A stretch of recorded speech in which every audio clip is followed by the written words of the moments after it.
push-pull. So they might not want to do that because of the limited sight lines that we have already trying to get out of Hilltop Drive. All the traffic's flying up Oak Hill Road during the winter time. So that's another, it just all keeps snowballing.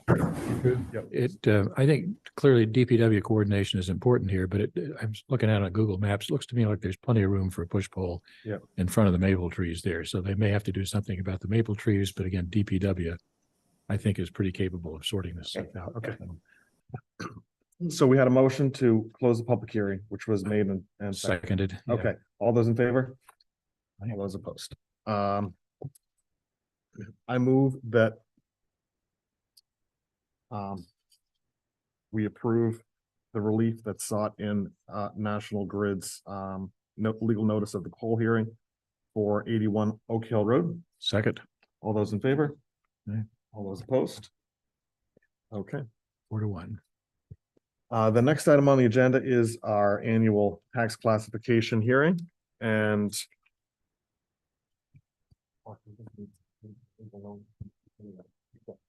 so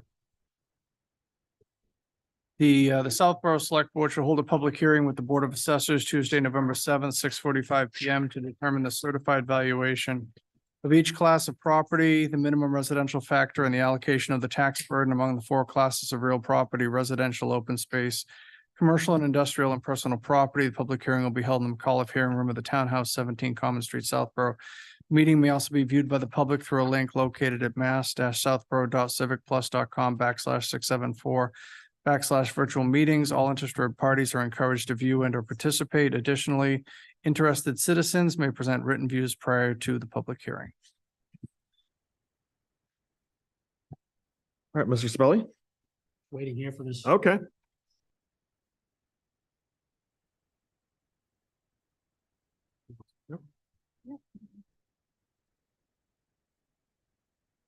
Good to go.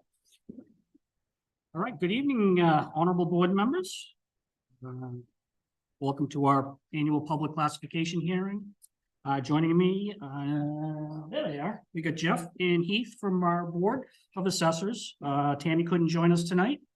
And of course, the centerpiece of our department, Lori Esposito, who we'd like to thank for putting this together, as always. So we're going to jump right into it. We're going to go through this rather quickly. A lot of this is pretty much the same as it's been in the past. What is tax classification? Allows communities to have different tax rates for certain classes of property. State statute provides a maximum allowable portion of the tax levy up to 150% to be borne by the CIP classes. Again, that's commercial, industrial, and personal property combined. It provides a minimum allowable portion to be borne by the residential class. Key concepts of tax classification. Classification does not raise additional dollars from the property tax, but serves to distribute how much levy will be raised from each class. Allows the select board, and only the select board, to make the decision whether to shift tax burden from one class of property to another. Town of Southborough has never had a split tax rate. Issue of fairness between property classes. Let's jump into the fiscal year assessments. The FY24 assessments are completed and approved by the Department of Revenue. FY24 assessments are based on the analysis of calendar year 2022 sales and market conditions. FY24 assessments reflect the value of properties as of January 1, 2023. This is the same for all communities. Calendar year 2023 sales and market conditions will be reflected in the FY 2025 assessments, as there is a one-year time lag in the assessment process. So let's take a look at what's happening with the assessments. Town total taxable value increased by 326 million to a new high of 3.567 billion in FY 24. It's an increase of 10.05%. Again, this is overall value. Now, when we break it down by class, the overall assessments are on the rise, as we all know. Residential class increased 11.19%. You remember last year it went up 15.88%. Again, I've been assessing for 24 years. appraising for 30 years. I don't ever remember back-to-back years where just values have increased so dramatically. Commercial class increased 2.83, industrial class increased 3.33, and the personal property class increased 11.69%. Just a quick comment on that. Last year it dipped 1.02%. We lost I think it was a $4 million account. So it's good to see that it did bounce back. Let's see. Let's talk about new growth. Fiscal year 2024 new growth. Overall value, 48.82 million realized. Tax dollars, it equates to $720,635. And the percent change in dollars is about 7.33%. So this year's new growth increased is approximately $49,000 over the prior year, which we're now close to our 10-year average of $728,839. Average single family assessed value. Everybody wants to see the average of single family assessed value. So the average single family went up 89,900 to 893,400, an 11.19% increase. Again, I think you can see the bar graph. Obviously, the last 2 years have just been insane on the single family residential side. Let's take a look at the average commercial, industrial, mixed use. So again, the value increased about 86,600 to 3,359,500, a 2.6% increase. So clearly the residential is significantly outpacing the commercial and industrial. It is good to see that the commercial and industrial is increasing a little bit. Okay, single rate, where are we? Single rate impact. So if we continue with a single tax rate, the estimated rate would decrease from 1476 to 1391. Again, remember, anytime you have significant increase in value, which puts downward pressure on the tax rate, again, it's the town's total value divided into the levy. The average single-family tax bill would rise from $11,860.23 to $12,427.24, a $567 or 4.78% increase. Similar to FY23, this year's tax increase is due to the residential market rising steeply. Again, far outpacing the commercial and industrial side. Single rate impact, the average commercial industrial mixed use tax would decrease from 48,308 to 46,731, a 3.27% increase. So again, what's happening here is the values are not keeping up. The values aren't increasing as much as the tax rate decreased. So as a result, you get a dip on the commercial, industrial, and mixed use properties. Relationship of classes, fiscal year 24, commercial, industrial, personal property classes, or CIP, combined represents 16.32% of the town's total value. This is down from the previous year of 17.18.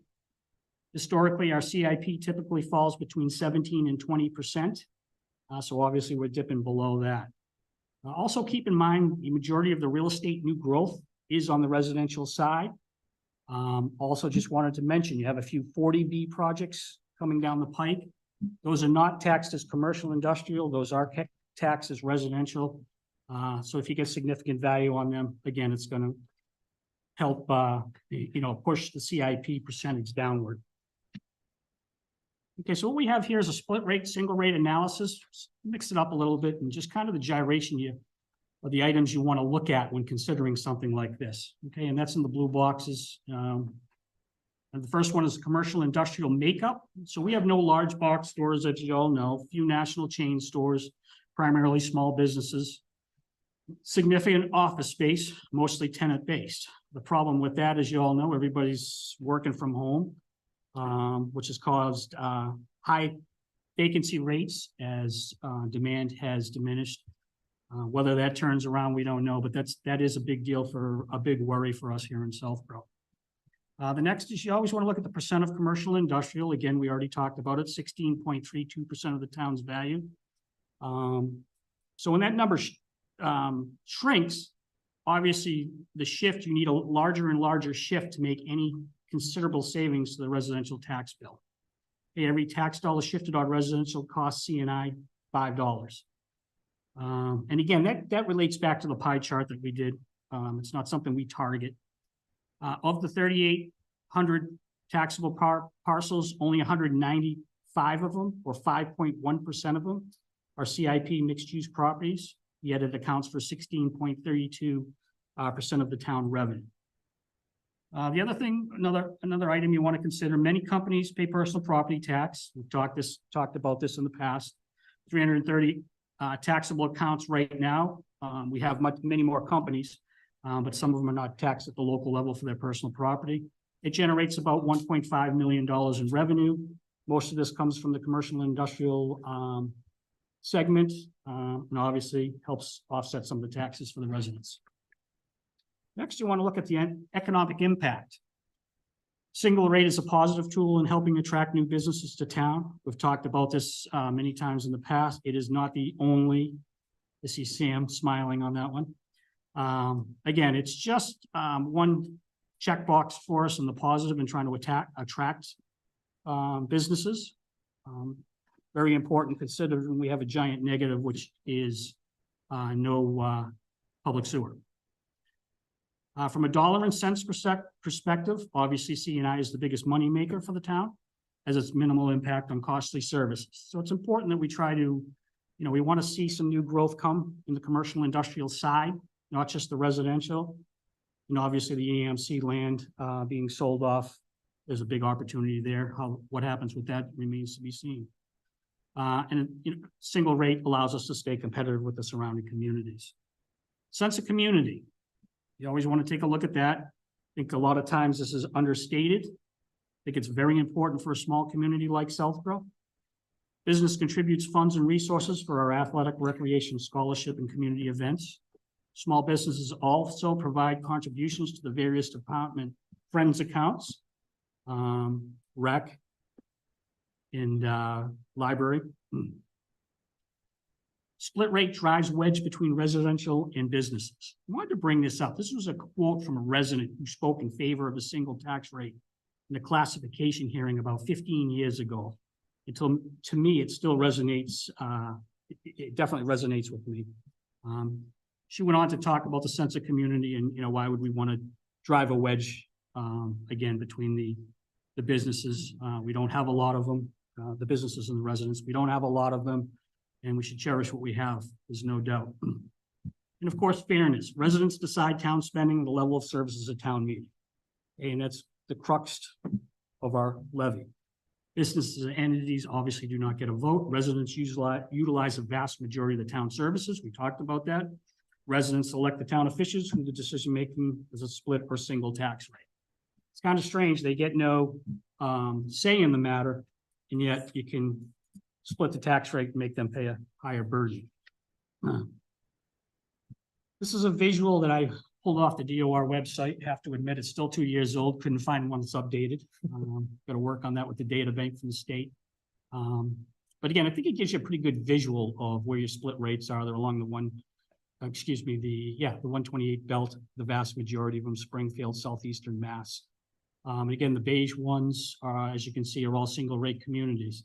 The thing that you really need to take, when we talk about a split rate, 69.23% are a single rate. To put it in terms you guys can understand, if you get elected and garner 69% of the vote, it's a landslide.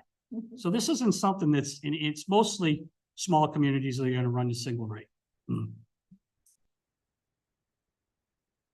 Okay, tax rate using the average value. We're not going to spend much time on this. It's a little misleading, and what I don't like about this is the average kind of skews the story here because of the CNI improved. You see it at 3,359,500. Okay, obviously it's going to be skewed by probably a handful of very large buildings. So let's move on to the next slide. We're going to look at the median. I think it makes a little more sense. It's home, tells the story a little bit better.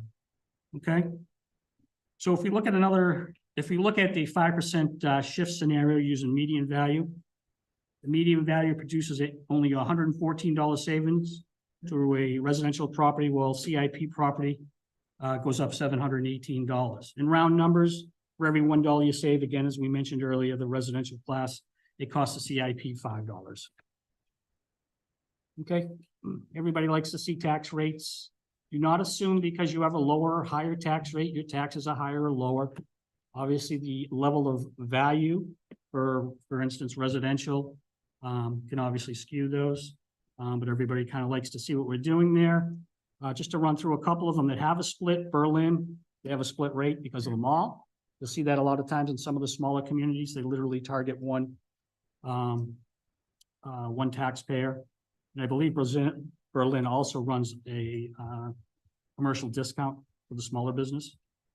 The ones in there that you would expect, Framingham, Marlboro, again, a lot of big box stores, chains. And I just one real quick note, Hopkinton does not have a split rate. They adopted a means tested senior exemption, which slightly skews the residential. It's a shift within the residential class. So considering all these, the board will continue, again, unanimously recommends with a single rate for fiscal year 24.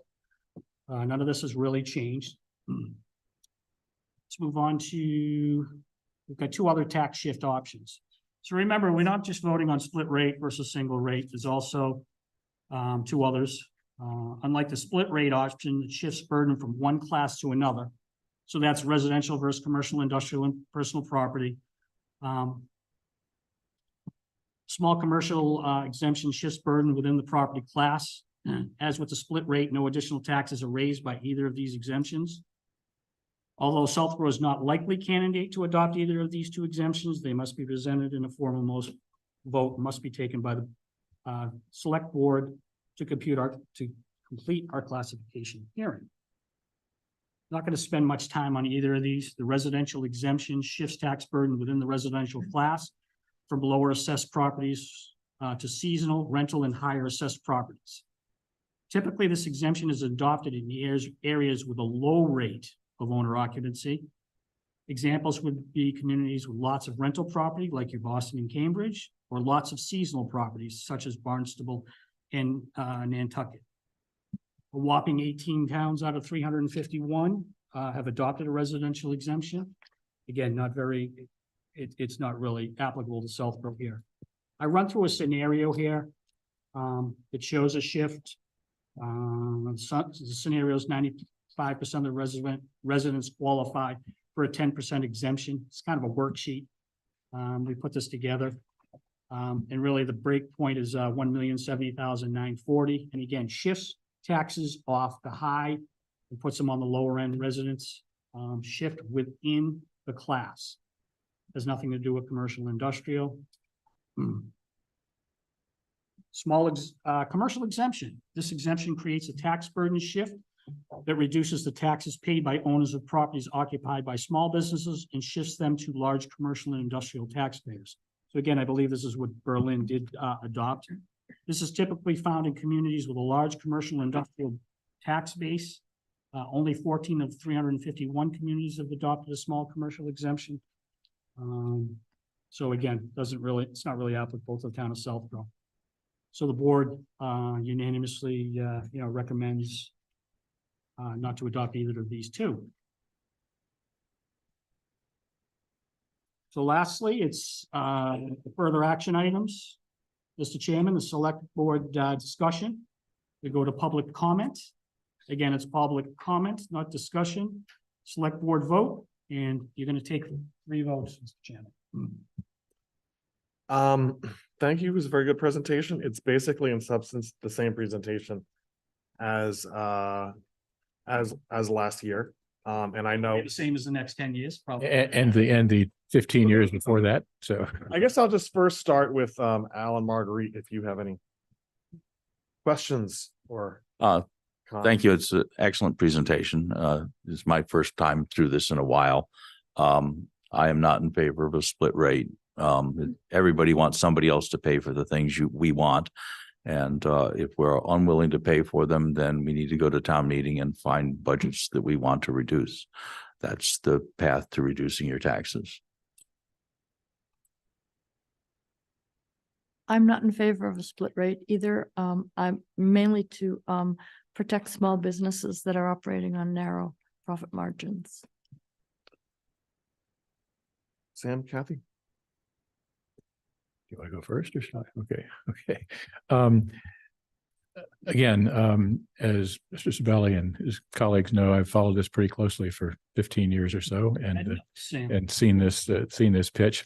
I am in favor of a split rate move to the least shift amount possible over the next year for several reasons. One is that I think that it's important to look for opportunities to reduce the tax burden on residential property owners. And I know Mr. Sabelli makes a convincing argument that there's not a lot of money in it for residents if we do this shift. On the other hand, a lot of money is relative. And I hear a lot of folks saying that I'm stressed financially nowadays. And so I think it's important to continue our efforts, as we've done in other ways as well, to try to provide some tax relief for residential property taxpayers.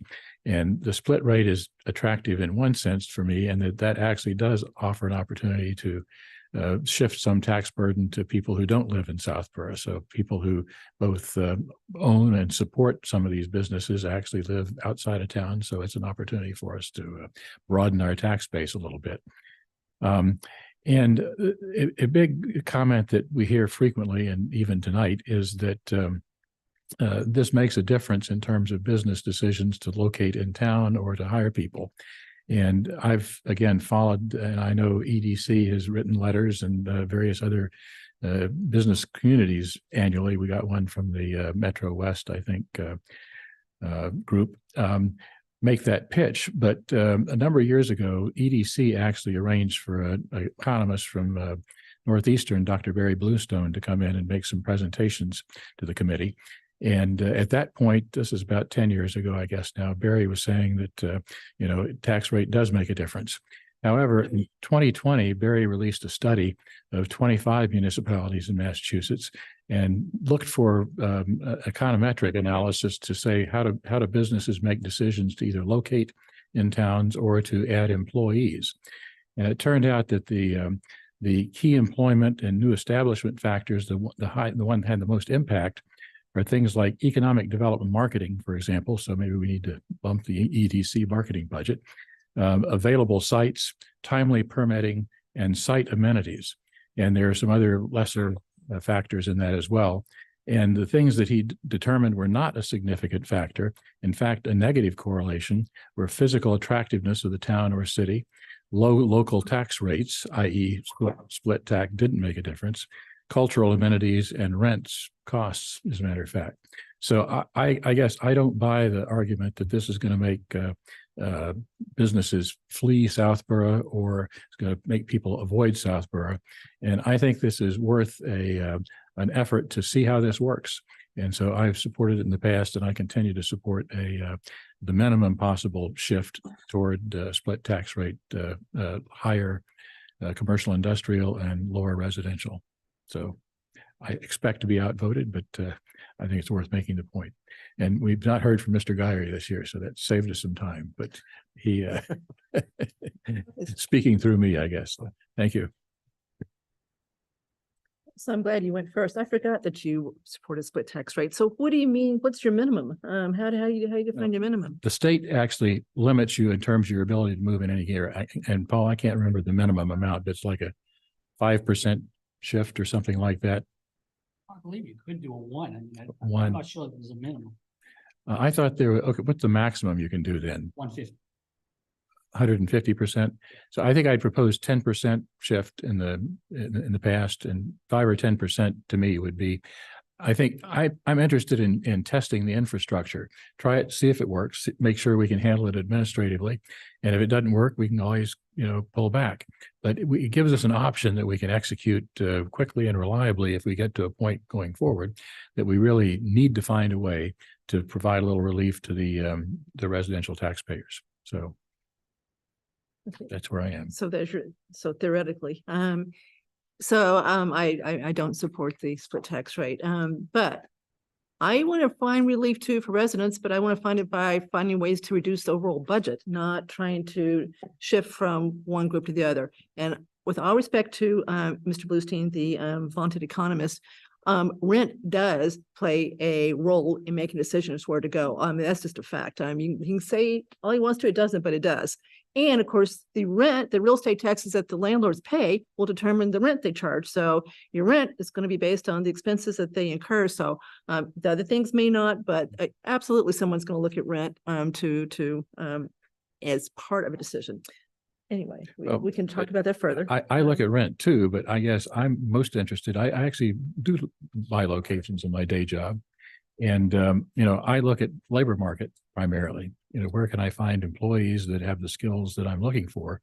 And I'm happy to pay a little more if I've got a rich labor market where I can find I stuff. didn't say it was the only Yeah, but factor, anyways. but I think it's, we- I think, we it's a- don't I think need it's a to big debate factor. that tonight, but- Okay, so I just wanted to recap where we left off at town meeting as far as what we told town meeting, what this would look like, because now we know what it's going to look like. Does it ta- Anticipated shift? Well, let's talk about what we said when we did this, because it's actually Okay, pretty impressive okay. what, we said 13.92, it's 13.91.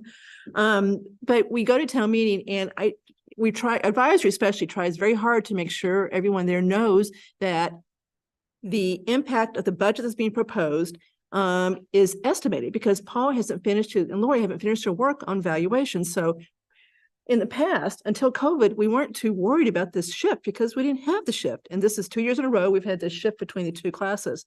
So what we did with advisory in February, March is we did these projections, assuming there was going to be a 12% shift, 12% increase in residential real estate and a 4% decrease in commercial. So a 16% spread, it's actually only 8. So that's why the actual tax increase for residences is less than what we projected. It's gone the right way. So we projected 5.84, instead it's 4.83.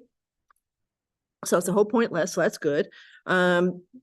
The new growth, Paul and Brian are always conservative with that. They said, we always use 450,000 as the increase of taxes. That's 720, so that's good. So those two things are why the actual results are better than what we had projected at town meeting, because we were conservative, right? So that's all good. And I bet Paul knows what my next question is going to be. This is November. 1/1/24 will be based on 2023 sales. So can you will you do your crystal ball and tell us what you think? I took some very basic look at the 10 months of the sales in 23 to kind of see where we are. The good news is it does not look like we're going to have anywhere near the increases. I think there will be a little bit of an increase, but I don't think it's going to be significantly more than where the commercial and industrial go. So I don't think we're really going to have to calculate much, if any, type of shift during the budget. Again, we'll revise that as we get into it in January. I'll have 12 months of sales. We'll start running some quicker, I'm not going to have 100% of what's happening, but I think we'll be able to hone in a little bit better, but nothing like I've seen. I mean, this is unprecedented, these 2 years. Yeah. And we've never during the budget process really had to, put these parameters in and think, what are we going to do and really consider a shift, because it really hasn't been anything like this. So I don't see it, Kathy. I don't really see a big deal with this and having to really calculate something large. Again, we'll revise it in January, February as we get through the budget process. So we're probably going to vote on tonight the actual town meeting date, but it's going to be March, one way or the other, right? Yep. It's just a question of which Saturday. And we've got a little ARPA money. We threw a lot of ARPA money at the budget last year to keep it down, right? We threw it at capital. So we've got a little money this year we could still use to do it, but it's not as big as last year. And so the question will be, do we do it or do we not? And it will all depend on what you think at that point, as far as what 1/1/24 looks like compared to Again, 1/1/23. financing, I can only speak briefly to it, but I think, our position is kind of, when you look at large sums of free cash or even ARPA money, the one-time monies or a couple of years worth of monies, it's not the way to build a budget. You're building a house of cards. We've preached this multiple times. You got to get off. Yeah. the one. But do we get off, do we do it cold turkey this year, or do we Well, go down one more time and then get off one of of the it? big reasons we're using it, just so people understand, is because of the shift. Yeah. It's unprecedented to kind of soften the blow. But at the end of the day, you got to get back to structural soundness, and that's really what matters when budgeting. And I think it's really, really important that we really buckle down One of the things when you see Brian will put together, the preliminary numbers, we have a large free cash number, as you know, we're probably only inject 1.2 or 1.3 million or 1.5 million into it, and start there, and then have discussions on what to do with the rest of the free cash. But throwing it even on capital, there's a certain amount of capital that has to be built into the budget every year. We've talked about the finance team. Mark's talked numerous times to you about it. It's really time to stop using the one-time monies. DOR, it's interesting. So the DOR oversees the tax rate. We have them come out and look at the recap, which is the packet that goes into them. And he indicated something that he never really told us before. He oversees 135 communities, and they have what they call the dashboard, all the metrics and everything. And Southborough is one of only 2 towns that beeps because we have very little reserves. We are using all our free cash, no nos, and like writer. And the only reason why we get through is because we have a lot of levy capacity. Anybody who's been around long enough knows levy capacity can go like that. Couple of years, you can blow through it. So structural soundness is really what we need to aim towards. So it's got to start this year. We can't fool around. So this is starting to veer a little bit Yep. off topic. But this of is just the important. One more- classification hearing, and I also want to make sure we have time for Yep. public comment if there's any, but One more comment. So Public comment? I want to wrap up this phase so we can get to the public comment. and this take is the- important, Andrew. This is our tax bill for Yep. fiscal year 24. So when you start with a 0 and then you're going to say, okay, this year we're just going to put the whole thing in there, that itself jumps up the tax rate like 1.5% to start out with. So that's the problem with going from what we did last year, 0, and saying, okay, no, we're going just cold turkey. We're going to take us off of it. So we'll see more to come as far as that goes, but Long road. I had to ask, see what you thought about it. Is there any public comment on the tax classification hearing about the single rate, split rate, residential exemption, shift within CIP classes? Hello. Good evening. My name's Karen Chapman. I'm the president of the Quarter 9 495 Regional Chamber of Commerce, not Metro West, Sam, but thank you. You have my letter. I've been here for the past 9 years as the chamber president, but we're always strongly advocating for a single tax classification. A lot of the points have already been made by your town assessor. But I also think that it's very important that you said rents do matter to small business. And I have certainly a couple of examples of lots of towns and cities that have gone to other neighboring towns because of favorable rates, and seen some of those towns now gone back to going to single tax rates because of that. So I'm here to strongly support the continuation of single tax rate, and I thank you for the opportunity to state our position. Thank you. Is there any other public comment? All right. No one online? Okay, so seeing none, three separate votes. So the first vote, I move that Southborough continue to follow the single rate. Second. All those in favor? All those opposed? 4-1. 4-1. Yes. I move that Southborough not adopt the residential exemption. Second. All those in favor? All those opposed? And I move that the board not adopt the small commercial exemption. Second. All those in favor? All those opposed?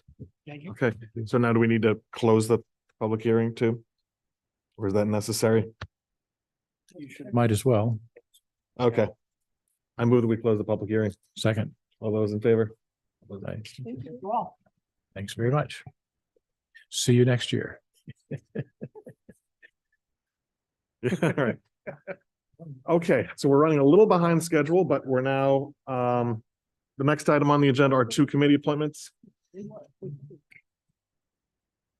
Mr. Desmond? I'm sorry. Sorry, we have a liquor license application. Like me to read this? Yes, please. Notice is hereby given under chapter 138 of the Mass General Laws that Gawargios Incorporated, DBA Southborough House of Pizzas applied for a transfer of an annual on-premise wine and malt alcoholic beverages license currently held by Southborough House of Pizza Incorporated, located at 5 Main Street, Southborough, Mass, described as a two-story building containing approximately 2,400 square feet on the first floor, approximately 800 square feet of function hall space on the second floor, with 1 dining room, 1 kitchen with storage in the kitchen area, 1 front entrance, and 1 rear entrance. Proposed manager on record is Isaac Gayed. Public hearing will be held by the select board acting as a local license authority in the Thomas W. McAuliffe Hearing Room, second floor of the Townhouse, 17 Common Street, Southborough, Mass, Tuesday, November 7, 2023 at 7:30 PM. Thank you. Is the applicant here, would like to make a presentation? The attorney's here out in my class, when I got the agenda, it was 7:45. I apologize if the advertisement says 7:30, so they're not here yet. And they're coming? Yes, they are.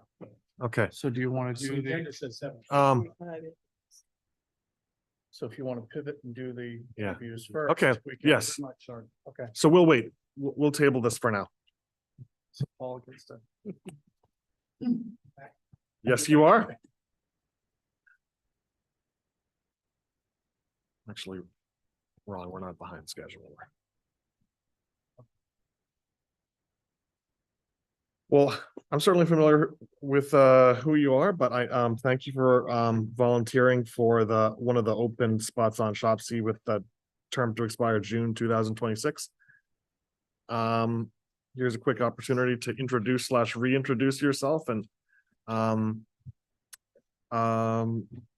explain why you're interested in the Shopsy position. Sure, thank you. Thanks for having me. My name is Paul Desmond. I've been a Southborough resident since 2004, right before the Red Sox won the World Series. Very easy to remember. I've been on the school committee since 2011, starting with the Southborough School Committee for 3 terms. Currently serving my 3rd term on the regional school. So I've been involved with town government in that capacity. And Shopsy's just been an interest of mine because I think in the state, probably the. They've been having a little trouble hearing you. Sorry, Okay, move the micro, could you move the microphone a little? Thank you, Paul. I've been interested in Shopsy just because the whole issue of affordable housing has been a concern of mine for quite some time. And I think it's only getting worse. And a couple of things kind of brought it to the fore in recent weeks, months. I don't know if you saw this Globe Spotlight series focusing on this issue. And the first piece was about Milton. I grew up in Braintree, right next door, so I'm very familiar with Milton. And I do think it's got a lot of similarities with Southborough in terms of demographics and so forth. So that kind of hit home. And then the MBTA zoning law. And I see that as an opportunity really to address, this issue. I know a lot of people don't see it that way, but I attended a couple of the planning board sessions on this one, the first one where they were just introducing it. And the other one last week, I think did like a workshop, basically trying to figure out where would we put these zoning areas. And it's clear to me we can do that without, a lot of angst. So, and that I would imagine is something would be of interest to shops. So I guess that's about it. That's where I'm coming from. Thanks. Anyone have any questions? Yeah. Thank you for applying. I appreciate it. Could you tell me a little bit about what direction you think Shopsy should be taking? Have you given that any thought or? I haven't really, other than, fulfilling its mission, which is to bring affordable housing to South. Okay. And again, I do think that MBTA law is a huge opportunity for the town. Okay, thank you. I guess one thing I would make a plug for while you're here is we want to do a better job using the Affordable Housing Trust Fund, which has been built up and built up.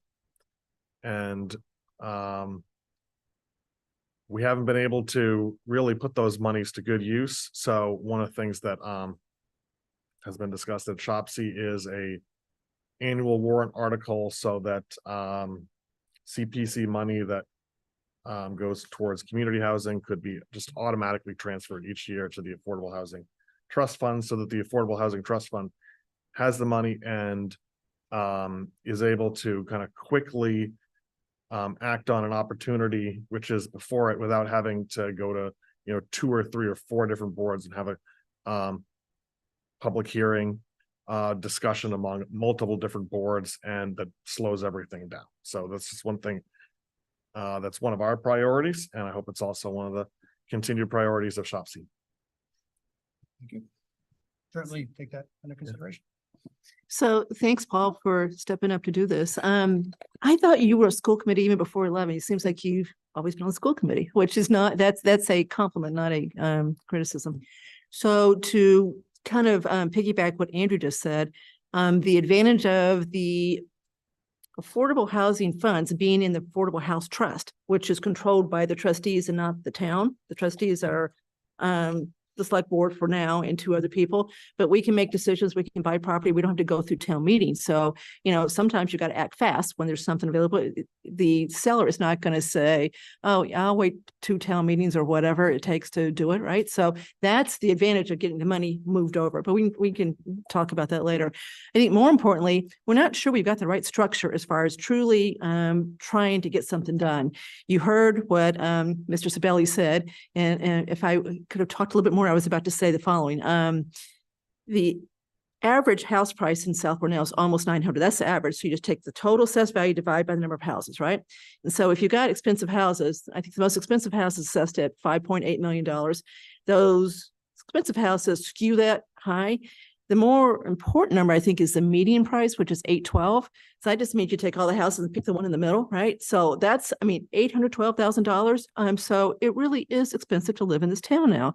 So Mr. Hamilton ran to impart select board because he's so interested in this. He works with Habitat for Humanity, knows how to do it. So we just need to find a way to leverage this money we have and get some stuff done. So yes, Affordable House Trust is a better place for the money, but more importantly, we've got to find a way to truly get some projects going here and get some stuff built that's truly affordable and not just a 40B, 20% discount off, a high rent, which is what that accomplishes. So I'm really glad that you are going to do this. I think you'll be very important in trying to get this done with us. So. Thanks. And thank you also for volunteering here. I think it's useful to reinforce that one of the select board's goals for FY24 is actually to make progress on affordable housing. And also the state's definition of affordable housing is not affordable, basically. And so part of our challenge is to find a way to actually make real progress with that. So, and I think you've got a great background. We know you well, and we will bypass the usual 100 questions that we ask about for your last 20 years. What have you been doing? So accelerate this process. So thank you. And I strongly support your appointment. Thanks. Thanks, Sam. Appreciate that. My only comment would be that I hope that the older houses that could possibly be become affordable housing would be they're sort of town treasures, and I'd like to see as many saved as possible. Okay, thanks. All right, I move that the board appoint Paul Desmond to ShopC for a term to expire June 30, 2026. Second. All those in favor? All those opposed? Thank you. Thank you very much for volunteering. Thank you. Thank you. Appreciate it. Okay, so I think we'll now go back to the Yes. liquor license transfer. So, sir, are your clients here? Everyone's here, Mr. Chair. Oh, okay, great. Please come on up.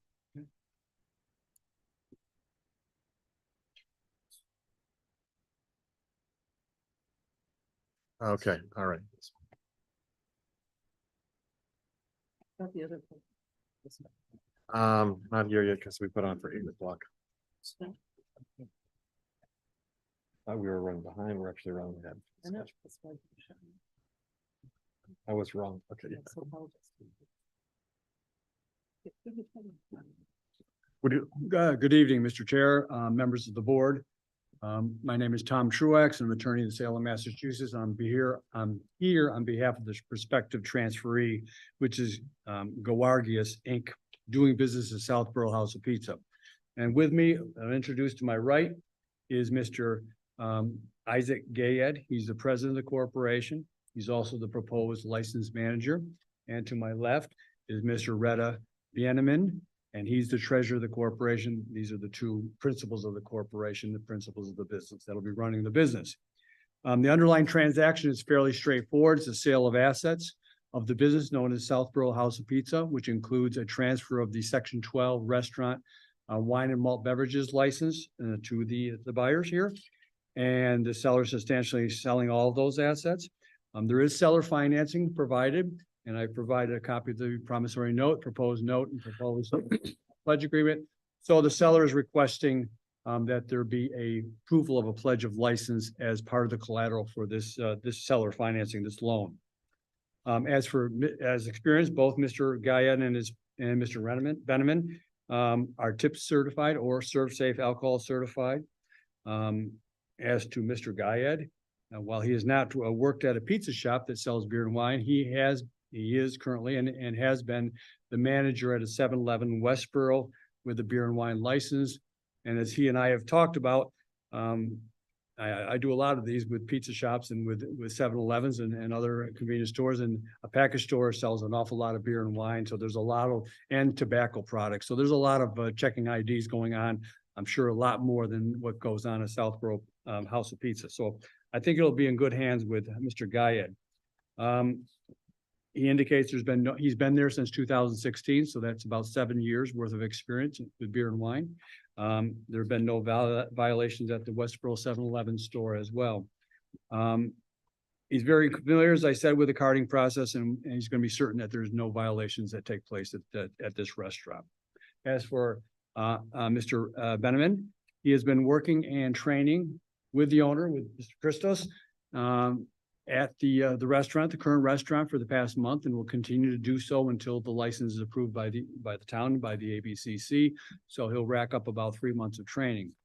In addition, prior to this, he worked at Ashland Pizza, and for 2.5 years, and that was just like this house, Southborough House of Pizza, it served beer and wine. So he's got about he'll have about almost 3 years worth of experience as well. So the two of them together, I think you're going to have a good pair in charge of the beer and wine, in charge of the restaurant. As for the operation of the store, the hours will remain the same. Physical layout of the store is going to remain the same. Employees that wish to remain are going to remain. So there's going to be a continuity of ownership here, which is a good thing when you have a transfer of ownership. And we thank you for your consideration. Be happy to answer any questions you may have. Thanks. I have one question. So in the packet materials we have, there's an email about status of proof of liquor liability insurance. And so could you just update the board on what the status of that is? All right, well, as I was mentioning to Melanie on this, I do a lot of this, and I deal with a lot of cities and towns, and as I indicated, there is a difficulty with insurance agents writing a policy prior to a closing. So in this case, we in fact got a policy for, the liability, not the liquor liability. We've got a policy for liability. We put a random date on, we picked November 1st, I believe it was, and we're already well past that. So that's the problem that erupts. So typically what a town will allow, and I've never run into it where they wouldn't, a city or a town, is that it's a TBD, it's to be determined. So at the time of the closing, obviously, as a condition for the issuance of the license by the city or the town, they have to provide up-to-date certificate of insurance. And if liquor liability insurance is required by the city or town, same thing for that. But that's the problem. It's very difficult to get insurance companies to write something, especially with a liquor license, because the ABCC is about 4, 5, 6 weeks in terms of turnover. And in terms of this case, this was submitted to the town around September 7th, but it took a couple months to get all the things that you Southborough wanted that were, a little bit different than a lot of the cities and towns. So it took a while. And so as a result, as you can see, it's an up in the air issue trying to get insurance. So, it's a moving target, but we'll obviously have it at the time of any closing and any issuance by the town of the license. So you're suggesting that we could almost hold it in escrow, and then after proof was submitted, then. Well, you're required to submit it to the ABCC.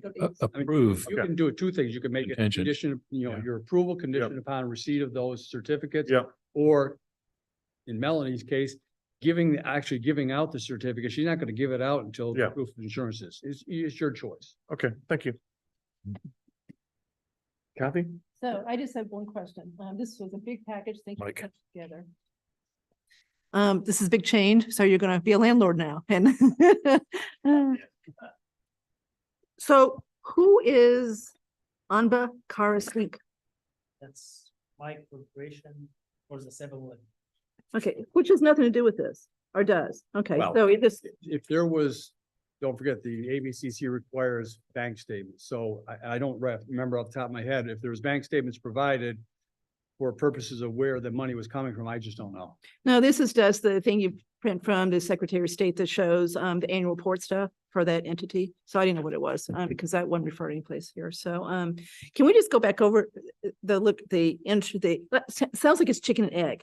Okay, so tonight you want us to vote to issue the license, correct? To approve the license. Transfer. Approve it. Not to issue it. Okay, to approve it, right? Yep. And that's good enough to go to the ABCC? Yes. Okay, and then we won't hand you the license until we have the deck page showing that you've got. Whatever, All right, every that city makes sounds sense. a little bit different, but Mhm. in this case, yes. Could we vote to issue contingent on delivery of that? Is the question. Yes. Yeah, okay. Yeah, it normally, and the attorney is absolutely correct. It usually takes in the short term, 3 to 4 weeks. It can take as much as 6 weeks for the state to the ABCC to come back and approve the license. So that would give them plenty of time to take care of any of these other issues. You also tonight got under your consent agenda because that didn't require a hearing, the approval of the common victuals license for Southborough House of Pizza. I believe that they've just got a final inspection that needs to be done for that.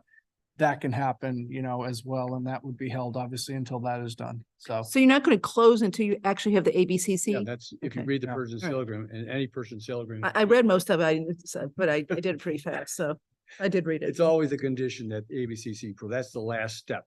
So once we get the ABCC approval, we then schedule the closing. If it's with a bank, then we have to coordinate with the bank, so on and so forth. Mhm. All right, not for me, but I do wish you well. Thank you very much. Okay. Al? do you know? Sure. First, well, welcome to Southborough, and I hope you are successful. Because we need a Southborough House of Pizza.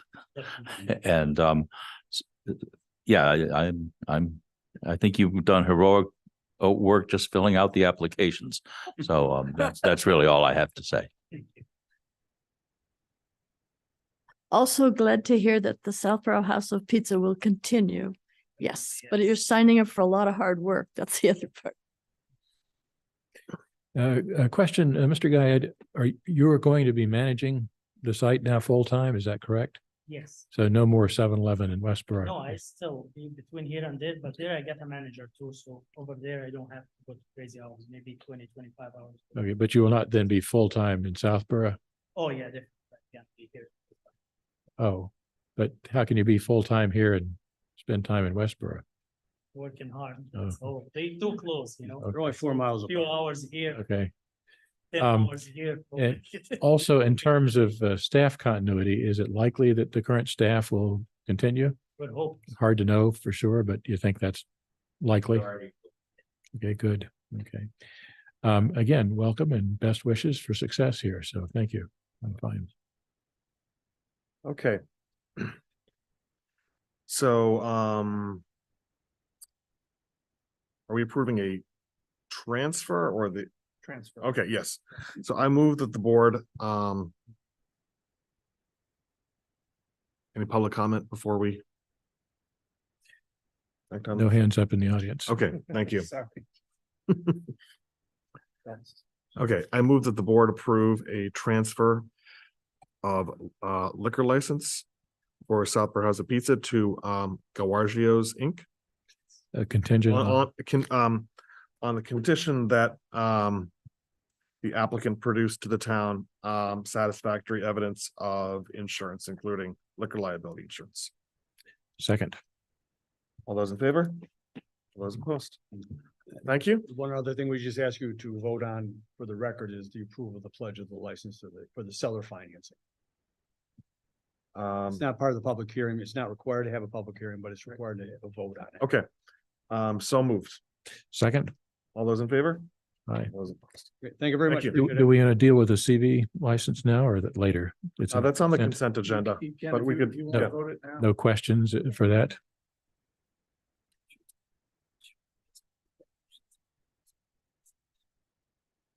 Um,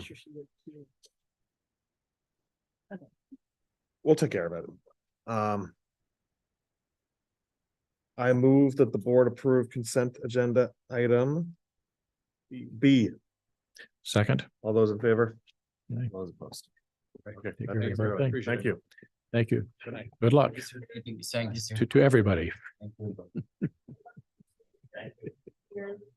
We're not going anywhere. We're self-for, as you know.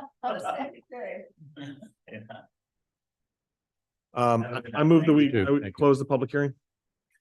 So moved, second, whatever we All do. those in favor? All those opposed. Thank you. Okay.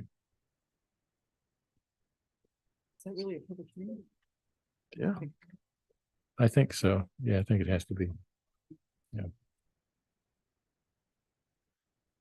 So our other appointment is not here then basically?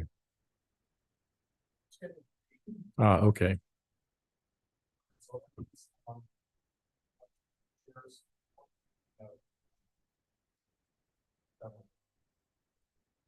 The first, the update from the CIPC sidewalk plan. After our last meeting there. Is what it was, we didn't want to get the data, we wanted to. Big progress on, recommendations of using contract. Sidewalk monies.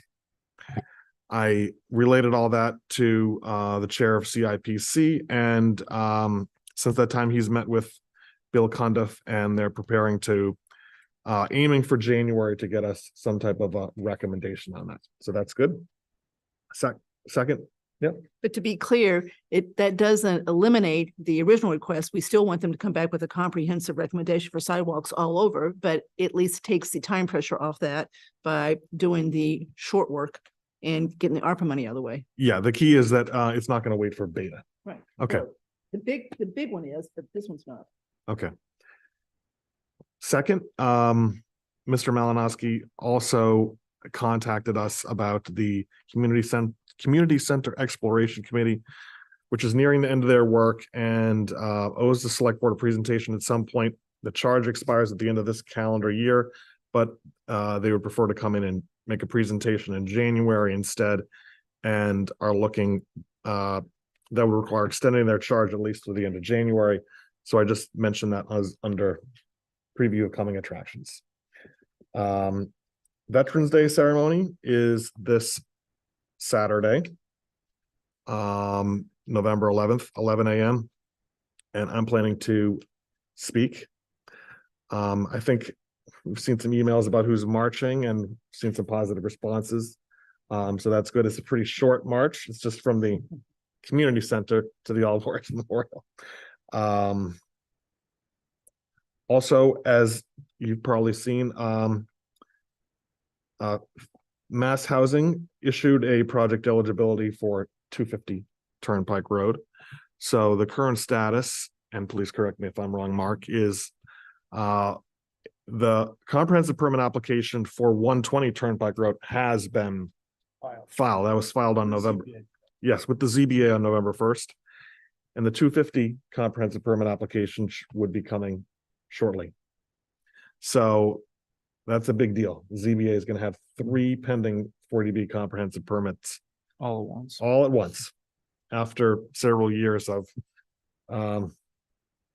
one issued permit tied up in litigation. And one final update I have is the Tricentennial Committee. We had our first meeting last week. Vanessa did a great job of getting us prepared and the committee elected Don Morris as the chair and Ginny Martins as the vice chair. And one of the things that we discussed was the need to find out if we need to ask town meeting for some seed money to get this Tricentennial Committee going. And if so, how much? And we'd have to do that fairly soon so that it would be considered on the upcoming annual town meeting warrant. So that's all I've got under chair's report for now. Mr. Chairman? Yep.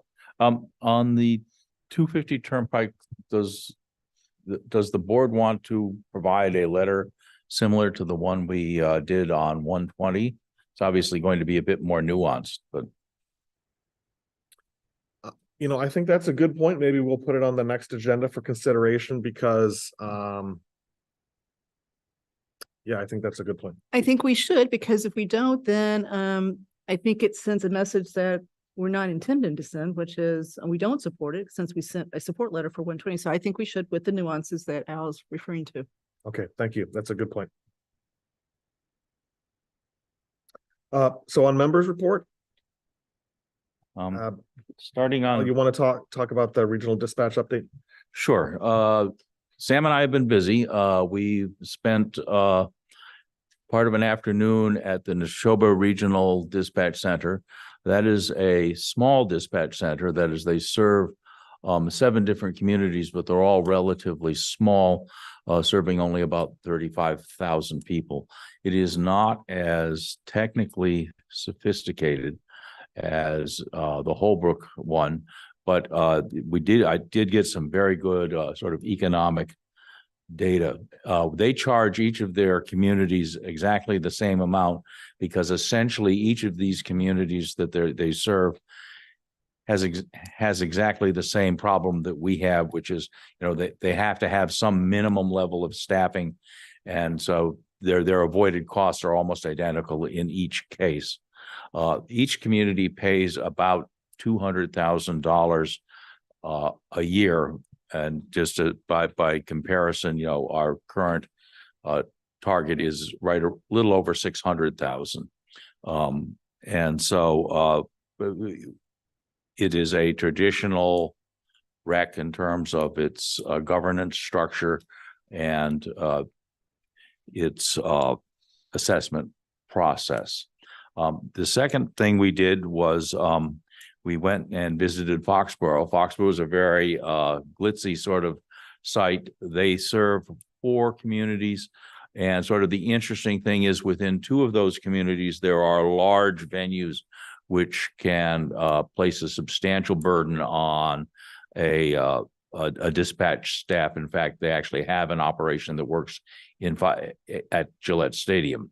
So it was the other sort of interesting thing is while others recs that we've met have, you know, reasonable ways if, you know, things don't work out, you can exit. This appeared to be much more difficult.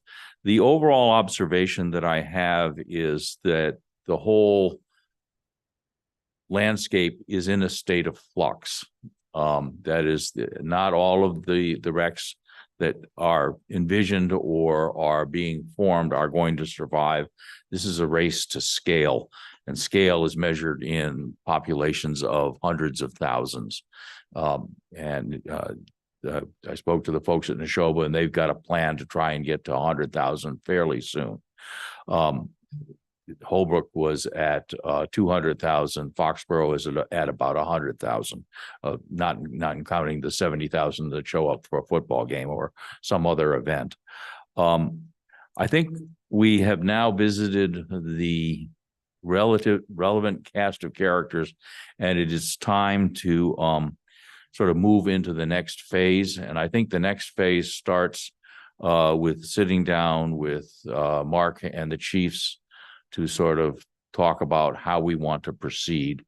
But I think we will rapidly come up to the point where we need to take this off the members' report and put it on, you know, a more formal basis with the committee. Sam, anything you want to add to that? Nope. Al's comments are very comprehensive. I think we now have a good view of the landscape. And at least for me, there is no immediately obvious solution, but some interesting choices. So I think more to discuss. Kathy, I think the next item is yours. So the NERI Building Committee is a committee that, the ad hoc committee that was formed to basically make the decision as to whether to close the school, and what to do with NERI. Unlike the public safety building, this committee works directly with the state on this project. So we're not independently doing this. We have agreed to work with the Massachusetts School Building Authority, the MSBA, on the project. So we've got a very well-defined set of rules and procedures we have to work within to get this done. And the pro of doing that is the MSBA provides quite a bit of funds to help us build this. Not anywhere near as much as what we got with the last three schools where they provided 63%. We're looking at effectively about 20% unless the state does something to add more money to the pot that the MSBA can work from. The problem is construction costs have gone up so much, the MSBA limits what they're going to reimburse you for. So if there were no limit, we'd get 38%. And it's based on a town's relative wealth as far as where you fall with that. Less wealthy towns would get more wealthy towns would get less. But because the construction costs at 38 gets pared down to about 20%.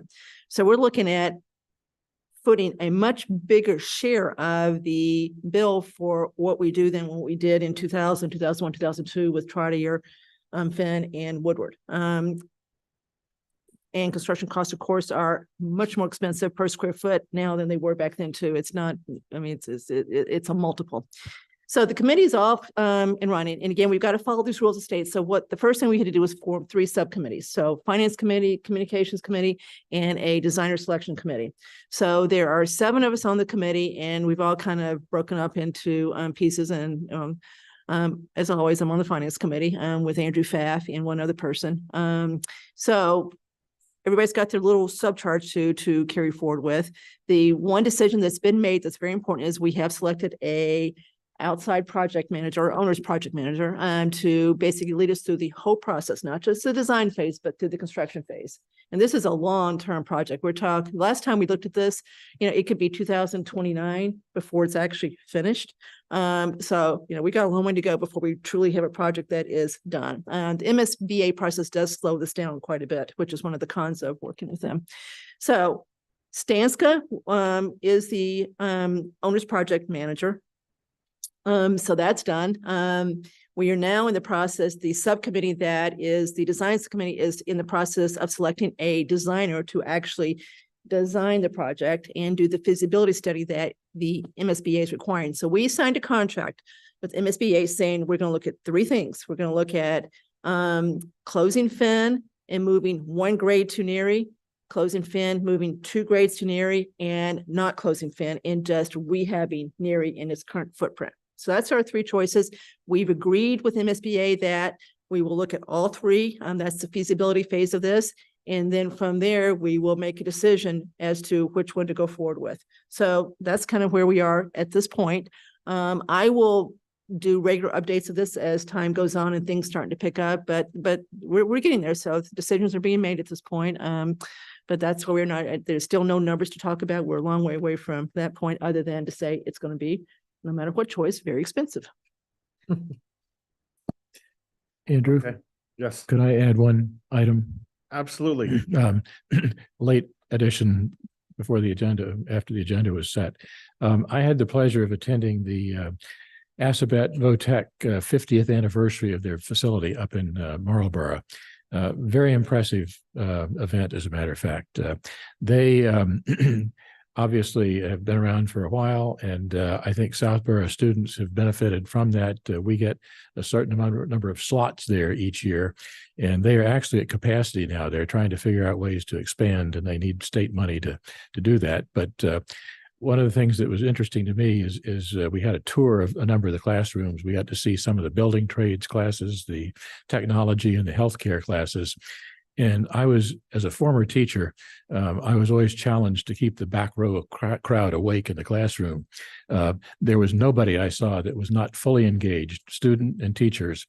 Everybody was doing something. They were working on projects very actively, enthusiastically, which I think is a wonderful learning environment. So I don't think Assabet gets a lot of visibility in Southborough, but I would certainly encourage families with children who are approaching 7th, 8th grade looking for high school to at least look into that as a possibility, because for a lot of kids, I think that's a huge opportunity. And clearly there's a real job opportunity for things like technology and building trades. I tell people my plumber drives a lot more expensive car than I do. So there's a lot of money in that world, certainly. So again, I would encourage people to at least be aware of that and look at it. And I think we ought to try to figure out ways to increase our capacity there, which sounds like a challenge because it's a very popular program. So great privilege to attend. And again, very interesting event. So thank you. Thank you.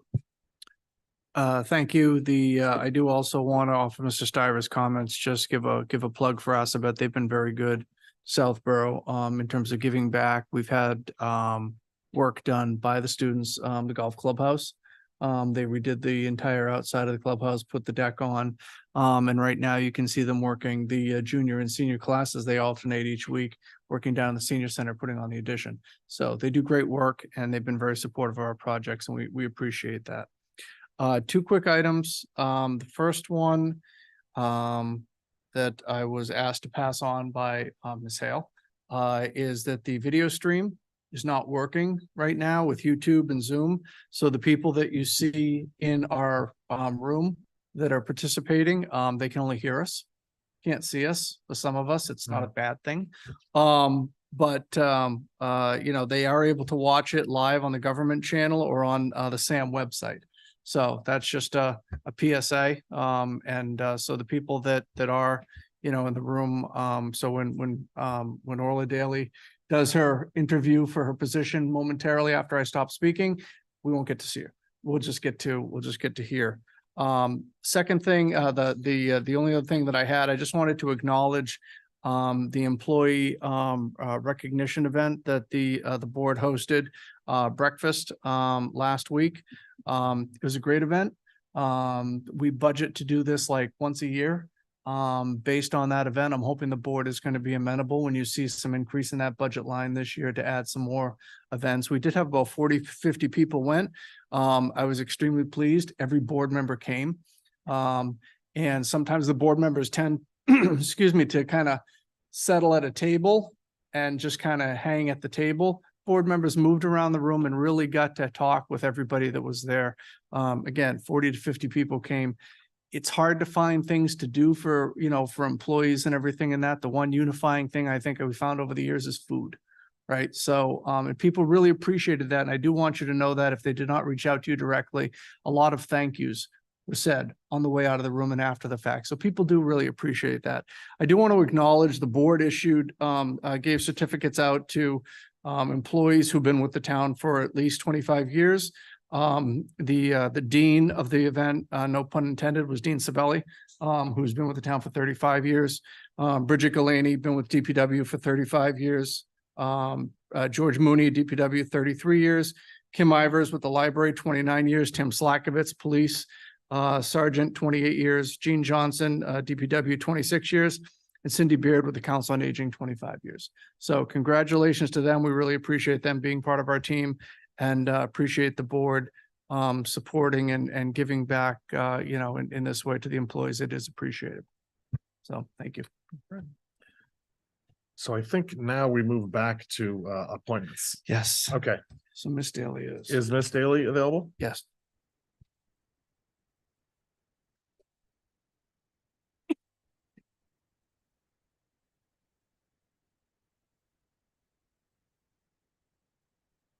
You're on mute. Yeah. There we go. Okay, good. Well, thanks for joining us and thanks for your interest in the Municipal Technology Committee. I know that Matt Probst had sent an email strongly supporting your interest and application for this committee. But if you could please just tell us a little bit about yourself and your interest in the MTC, that would be appreciated. Will do. So I know you guys realize I can't see you, but are you able to see me? Yes, we can. That Okay, I perfect. apologize for our technology issue on our. It's ironic. It is ironic. We It is need ironic. you badly on the Yeah. MTC. There we go. So my name is Orla Daly. I've been a resident of Southborough now for nearly 20 years, I guess. And Matt reached out recently about the opportunity to join the MTC. I am currently CIO at Skillsoft, which is a learning company, but have had a 20+ year career in technology, having worked locally at EMC and Dell, as well as at National Grid. So very familiar, obviously, with how technology can help drive operational efficiency as well as ultimately business transformation. So a lot of what Matt shared in terms of how the town is trying to improve the leverage of technology, whether that's to meet either the residents' needs or help the team members within the town teams and committees and staff to be able to work more effectively or be more productive. Very much aligns with a lot of what I've been doing on a professional basis, and therefore was more than happy to put my name forward to see if I could help. And is this your first time volunteering for a town committee? It is. I was on the Southborough Extended Day board for many years. Obviously that recently disbanded, but I was involved in that for quite some time. But this is my first time in terms of a town committee. Wonderful. Who would like to begin? Anyone else have any questions? Sam?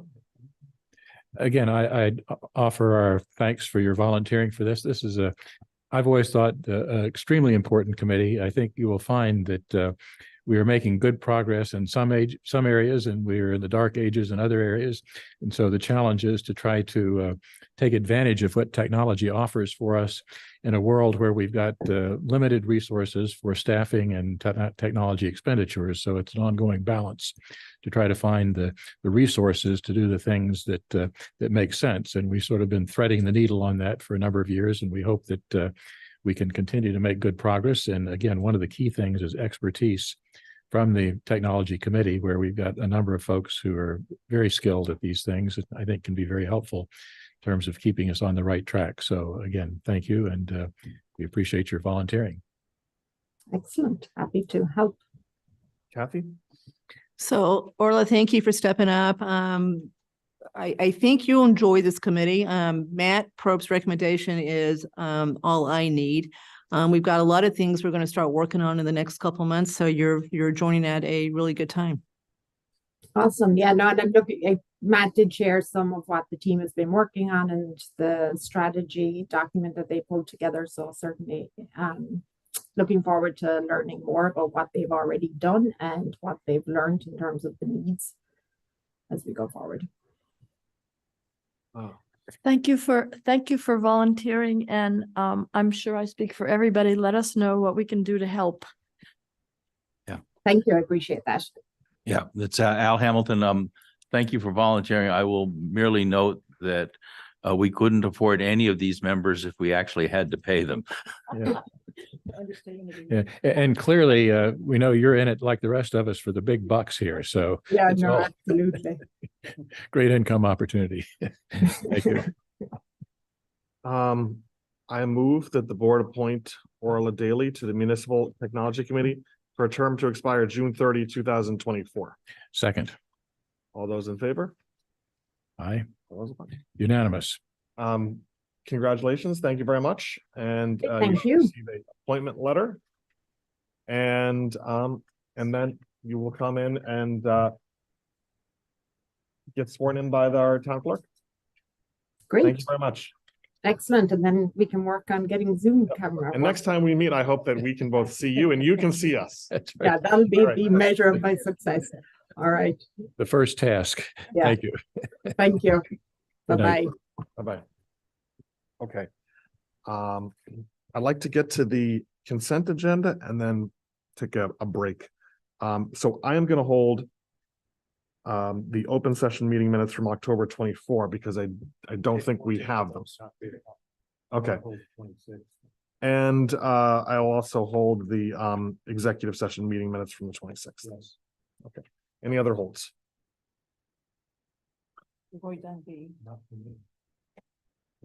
So it's about open session minutes from October 26th, right? Yep. C, D, E, F. Or wait a minute. I'm holding the minutes from 26. The open session meeting. open session. It was, So A and G are. being Yeah. held. Yeah, but there's a slight typo in there. okay, all right, so I move that the board approve consent agenda items C, D, E, and F. Second, All those in favor? I Opposed.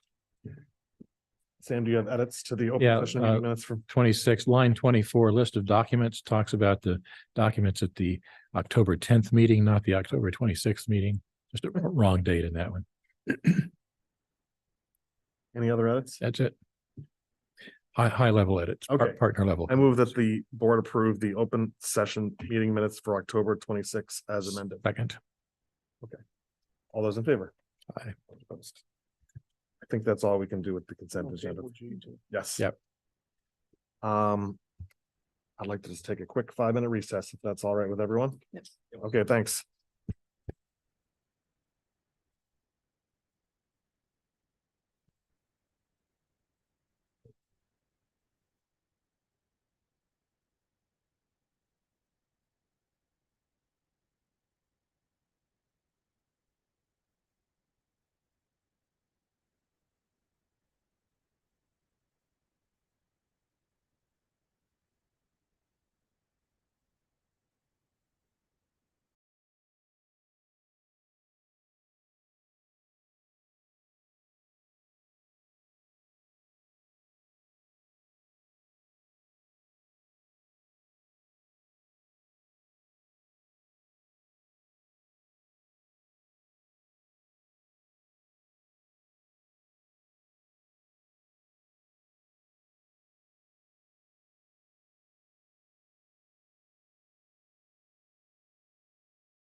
Okay, bringing the meeting back to order.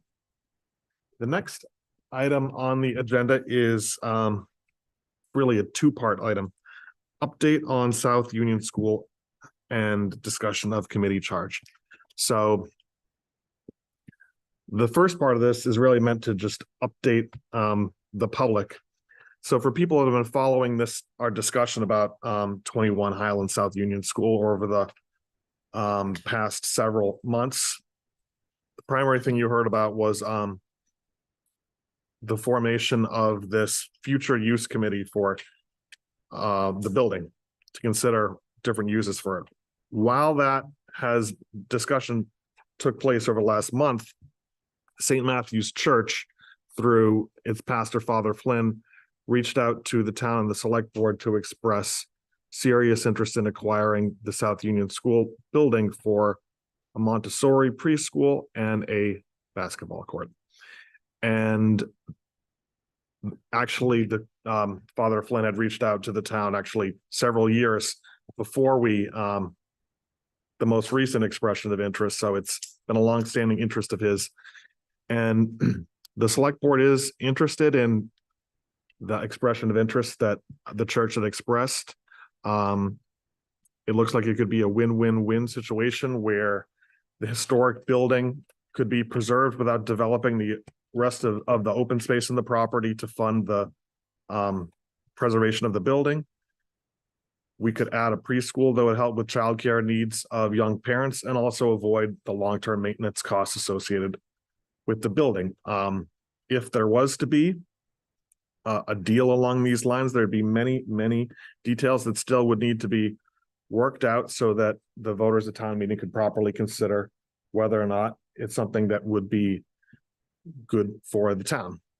So that's the public update on that front. So the second part is discussion of the committee charge. Because of this, I feel that we are at a crossroads in that we approved a charge for a 9-member future use committee, and it calls for an interim report to the select board by January 1st, 2024, and interim recommendation to the select board by May 15, 2014. But if what the board wants to do is to instead really focus our efforts over the next several months on a potential warrant article for town meeting to consider the expression of interest by the church or potentially other parties that might have similar proposals, we would go down a different route. And in my view, it probably doesn't make sense to have two things going at once. One, a committee where you're appointing people to make an interim report to the select board on January 1st while simultaneously working to present something to town meeting by March. So I wanted to open this up for a discussion about board members' thoughts on that. Can I have a comment? Absolutely. I think this is very interesting. I guess one of the strong feelings I have now is obviously listening to the feedback we've gotten so far from neighborhood and other comments here is that this proposal seems to me to check most, if not all, the boxes that the neighborhood felt strongly about. And that to me carries a lot of weight here. I think if we do move forward on this, let's take a close look at this track. I think it'd be very important, again, to get neighborhood input to that as we go along. But at least my initial thought is that this does deal very effectively with the concerns that we've heard very strongly from the area neighborhood here. And I do like the idea of also considering anything else that might come along here to be relatively open and fair about the process. But, again, I don't think it makes a lot of sense to have a committee grinding along with a slightly different charge when we've got a real option in front of us. And so that's where I would be inclined to spend our focus moving forward here. Anyone else? Al? Well, I think it probably doesn't make sense to establish a committee right now. I think the real question is, we need fairly quickly to understand whether this is on a path to closure or not. I think there are a number of somewhat thorny issues that need to be dealt with. And so I think we need to establish fairly quickly, and, if this is in fact, on a glide path to town meeting or not. If it isn't, then adjusting the dates on the charge seems like a pretty straightforward thing to do. It's, we've got a charge, we can always modify it. Is it realistic to do that over the next month here, let's say, do you think, in terms of getting a first level view that is this? And I think Kathy is our designated point person with the church. Do you think that that's achievable? I do. I do think Father Flynn is very excited about the project and is taking steps immediately to do what they've got to do their due diligence. They're going to have a parishioner next week that's got a very strong building background go through it. Father Flynn's been through it. So no, I do think this, I see no reason why it's not going to move pretty fast. So one of the things we could do with it, we have approved this committee charge, but we have no applicants for the committee as of yet. I mean, one of the things we could do is just wait a month or so, and I think, Al, that's what you're suggesting, right? The building's not going anywhere. Yep. So, and we don't have to appoint anybody Correct. immediately, so. Okay, so, part of the reason why I wanted to discuss this in an open session was to provide some transparency about,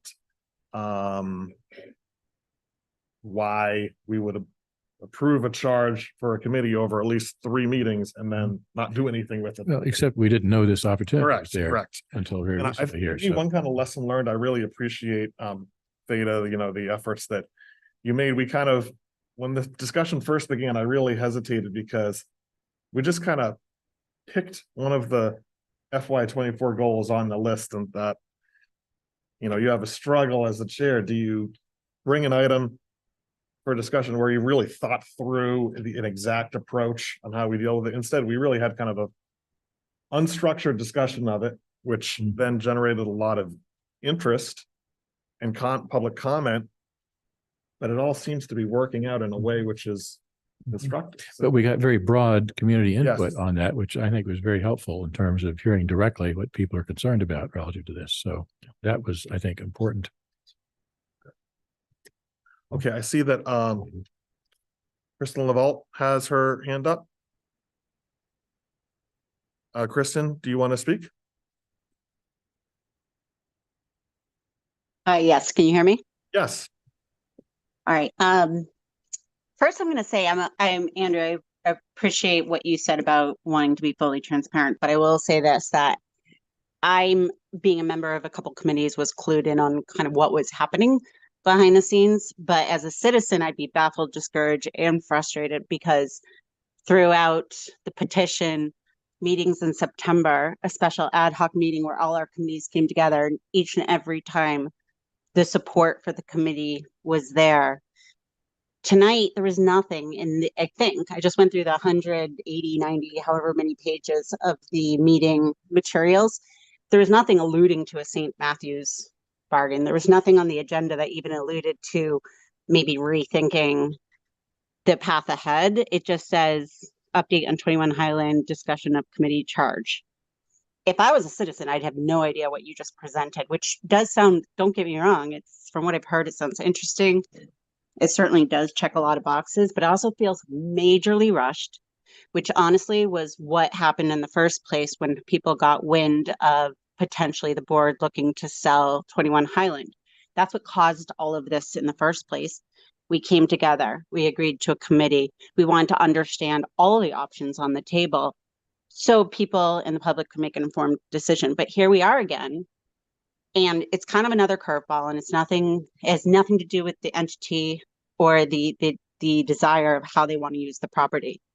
It's just simply, that's an option.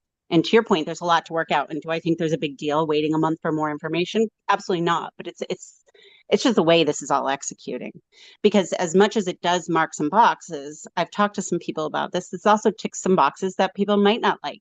Do we want to sell another major parcel of town in town that's valuable, multiple friends from open space, historical, etc.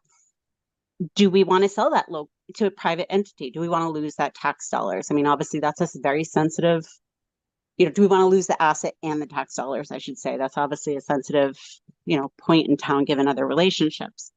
So I just think that it should be both, to be honest with you. I think we would be really rushing, and I'm kind of curious about the rush to get this into the April, like it's such a big deal for both entities to be trying to rush to get it into an April town meeting when we're just rushing to like finalize the warrant right now. It seems, I want to understand from you why it's a rush. And the second thing I'd like to understand is why we wouldn't consider doing both. So perhaps in town meeting 2020, March 2025, we have a very complete conversation to say St. Matt's is one option, but maybe people aren't going to be excited about selling it to a private religious affiliated, entity. Why are we not taking the time to do the committee to find all the options, plus getting the right analysis on this and bringing it to 2025 versus just banding the committee and saying, hey, we all like this idea. This marks all the boxes. Let's go for this. Kristen, it's Marguerite. Do you think it's a good idea to continue the committee simultaneously? I mean, I'm open to that if you think it's a good idea. Yeah, I do. I think if you want to take the month to because maybe after a month this comes off the table. Like I don't think starting this month, next month, whatever makes a difference, right? I agree with y'all on that. But I do think we should do both because the intent of the committee was to explore all options. Well, great. Here's one option that got, without us even having to do any of that, got put forward, but it's one option. And the whole point of the committee and the neighborhood and all of the committees involved, open space, historical, CPC was like, we want to know all the options. We don't want to be told one option. And I don't see there's any reason to not do the committee. I mean, there's no expense if people are willing to put in their time and discuss. I don't see any reason to not continue the committee. I don't agree, but Veda, do you want to offer comment? Sure, Faya. I'm from 32 Highland Street. So yes, I did survey the neighborhood. I'm just speaking on behalf of my little mailing list, and they're what Kristen is saying is pretty much what the feedback I've been getting. This seems like a great option, but there's a lot of concerns, which I have outlined on these pieces of paper. There's no need to answer these questions and comments, but I just collected it from the community. I do feel like that this feels like a good idea for the property, but obviously we need more information, and most people are still interested in being on a committee or having a committee look at options for their property, especially because of things like it'll be non-taxable, and if it's a sale, then in a couple of years it could be turned over to developers, all the things that people are concerned about. So I don't know that January 1st is something that's possible at this point, but I do +1 everything that Kristen just said, as do the people that I'm representing from my neighborhood. Okay, I mean, I can say that I don't agree that this is rushed, and certainly, I mean, my intent would be to view this as kind of an issue list and to try to work through it as much as possible. And that if you wanted to bring something to town meeting for, like this for thorough consideration in March, and later we're going to be discussing whether that's March 30th or March 23rd. The time to begin is now, so that, you have concerns about what the parameters of a deal would look like, that now is the time to get it out. I don't agree that I think the committee approach, there's a little bit of an element to it which is kind of disingenuous, because the deliverable for a committee would be a recommendation to the select board about what path we want to follow. And if we have an idea of what path we want to follow, at least for the next 4 or 5 months, doesn't it make sense not to waste other people's time where we know how we want to focus our efforts at least through March? And then if there was a town meeting didn't approve it, then I think the committee approach is more attractive. I think it goes to an issue of neighborhood control over what the neighborhood's like. And if people are willing to spend their time giving input and asking questions. Yep. I don't see that. I feel I'm in any position to tell them they shouldn't do it. No, and I don't, this is just my view and it's really for the board for discussion, but I think that the idea of putting the future use committee charge that we put together kind of on hold for the time being is not intended in any way to say we're not interested in neighborhood feedback. We should continue to do that. I just don't think that we need the strictures of a committee. And then this is one of these, you know, another like committees where there's it's the product of kind of awkward compromise following three or so meetings where we have X number of people from this committee and X number of people that live with X mileage of the property. I think that there's nothing wrong with the select board kind of leading the discussion. And then if it comes to a town meeting vote, it goes one way or the other way. Totally respect that. Yes, Al? I think it's an important point here, which is, as you know, nothing in town government happens fast. Yep. And the few times we have tried to do something fast, we have regretted it. And so in rethinking this, again, I'm listening. We need to make sure as we go forward with this St. Matthew's proposal that this is not rushed. I think that this is a sufficiently substantial issue that if appropriate, it would be perfectly appropriate to hold a special town meeting with where this is one of the centerpieces in the fall. So I don't think, I think in fact, if we are perceived to be trying to rush this through, it will diminish the chances of it succeeding because, well, you know, we're going to talk about something we rushed through that in a couple more items. And, you know, I don't want to repeat the experience of the park, you know, which was a rush job. So I think I'm rethinking this, that, you know, maybe this is one option, but this is the time to find out if there are other potential Absolutely. uses of this building sitting there in the wings. Now, it means that the committee's going to have to hustle because there is at least a viable option that appears to be on the table. But I think the board should avoid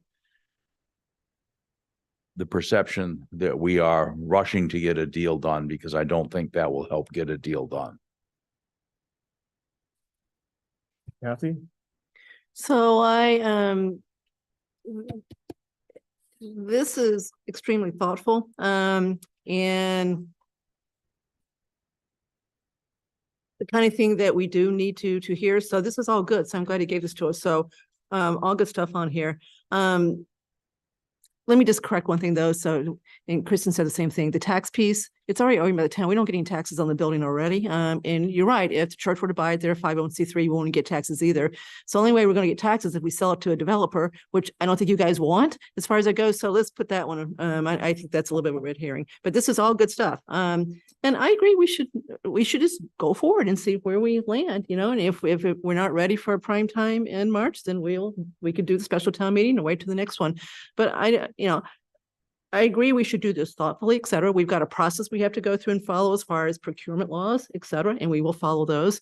But this sounds like an opportunity that seems to check a whole lot of boxes for this neighborhood. So we know what your concerns are, and we've already thought about those. And so we think that they will work as far as possibly this deal. So just give us a chance to see how this plays out. And then if we need if it doesn't, then I think the committee should get going. But I just don't see any real benefit from the committee working side by side by this until this plays itself out. Andrew? Yes. Any comment? I think that, to me, this is a classic case of town government pace not being aligned with the external world pace, in the sense that the real estate market, in my experience, is very fluid. and perishable. And so, in fact, there may be a perfect deal out there for us. On the other hand, by the time we find that perfect deal and execute it, a number of other deals will have gone south on us. So I think the challenge for management here, i.e. the select board, is to figure out, given the choices that we have in front of us, what makes the most sense. And this, to me, remains a very interesting option. And I certainly don't exclude other options that might come up during the course of the next weeks or months here. But for me, at least, if we've got something that is attractive on many dimensions, maybe not perfect, but pretty good. And I think, again, Faya, thanks for this list. I think many of these things we could deal with as part of a sale agreement contingent on things like the sledding hill and other things can certainly be part of that.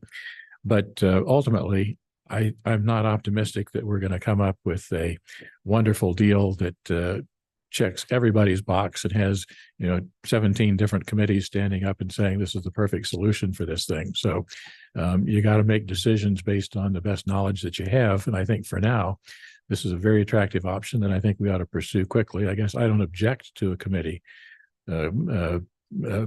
opining on how we might look at this or things that we might consider as part of this. But again, I don't think there's some chance that there won't be sufficient time to go through a full analysis process and produce reports, et cetera, as we contemplated previously. So, again, to me, you want to strike while the iron is hot here. I don't think there's any intent to cover things up or not be transparent, and we'll certainly work hard to be transparent. But opportunity is here, and I think we need to pursue it.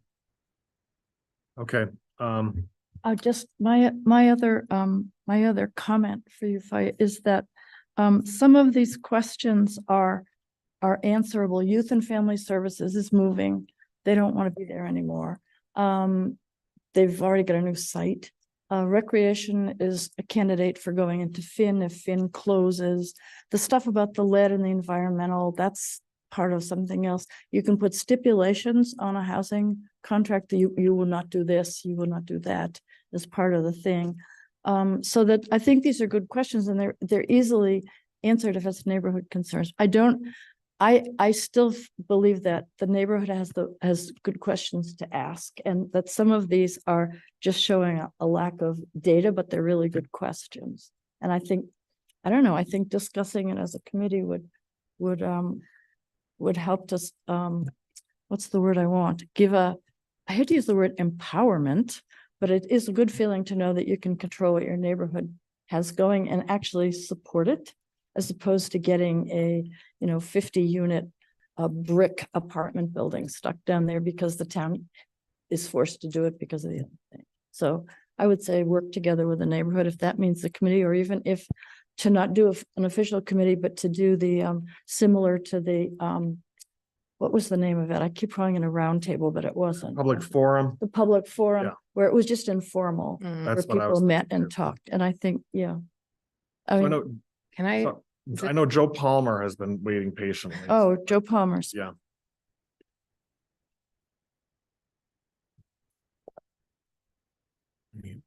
Hi, can you hear me?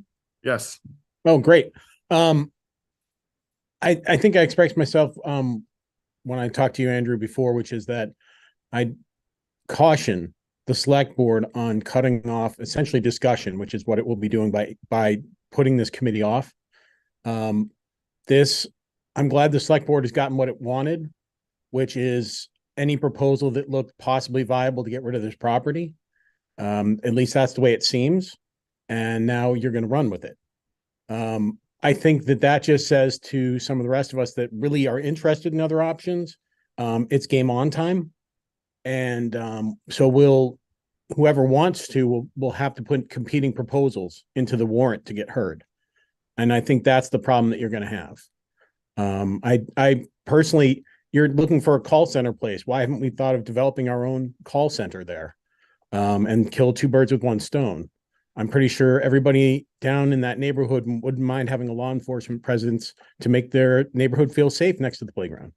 These are the types of proposals that I think would be best brought up in that committee. And I would advise you to continue on the path. Thank you. Great, thank you. Hi. Yeah, so I think that the neighborhood does want to keep discussing it. I think it is like just making it an open forum, maybe not an official committee. I think we're all like what Joe was saying. It does, everyone's expecting to be bamboozled, which I don't think is the case. I think so, because it's like government. Nobody trusts anybody. It's not personal. It's not personal, but I think, I actually do take it personally, but okay, I apologize. all right, I'm a It does this, my group met with Father Flynn, and so Yeah, we're like part of that discussion. We let him know that, you know, we're happy to support him if this is what ends up being best for the neighborhood. So I feel like that option is already part of sort of our neighborhood committee. So it's not like the committee is against this proposal.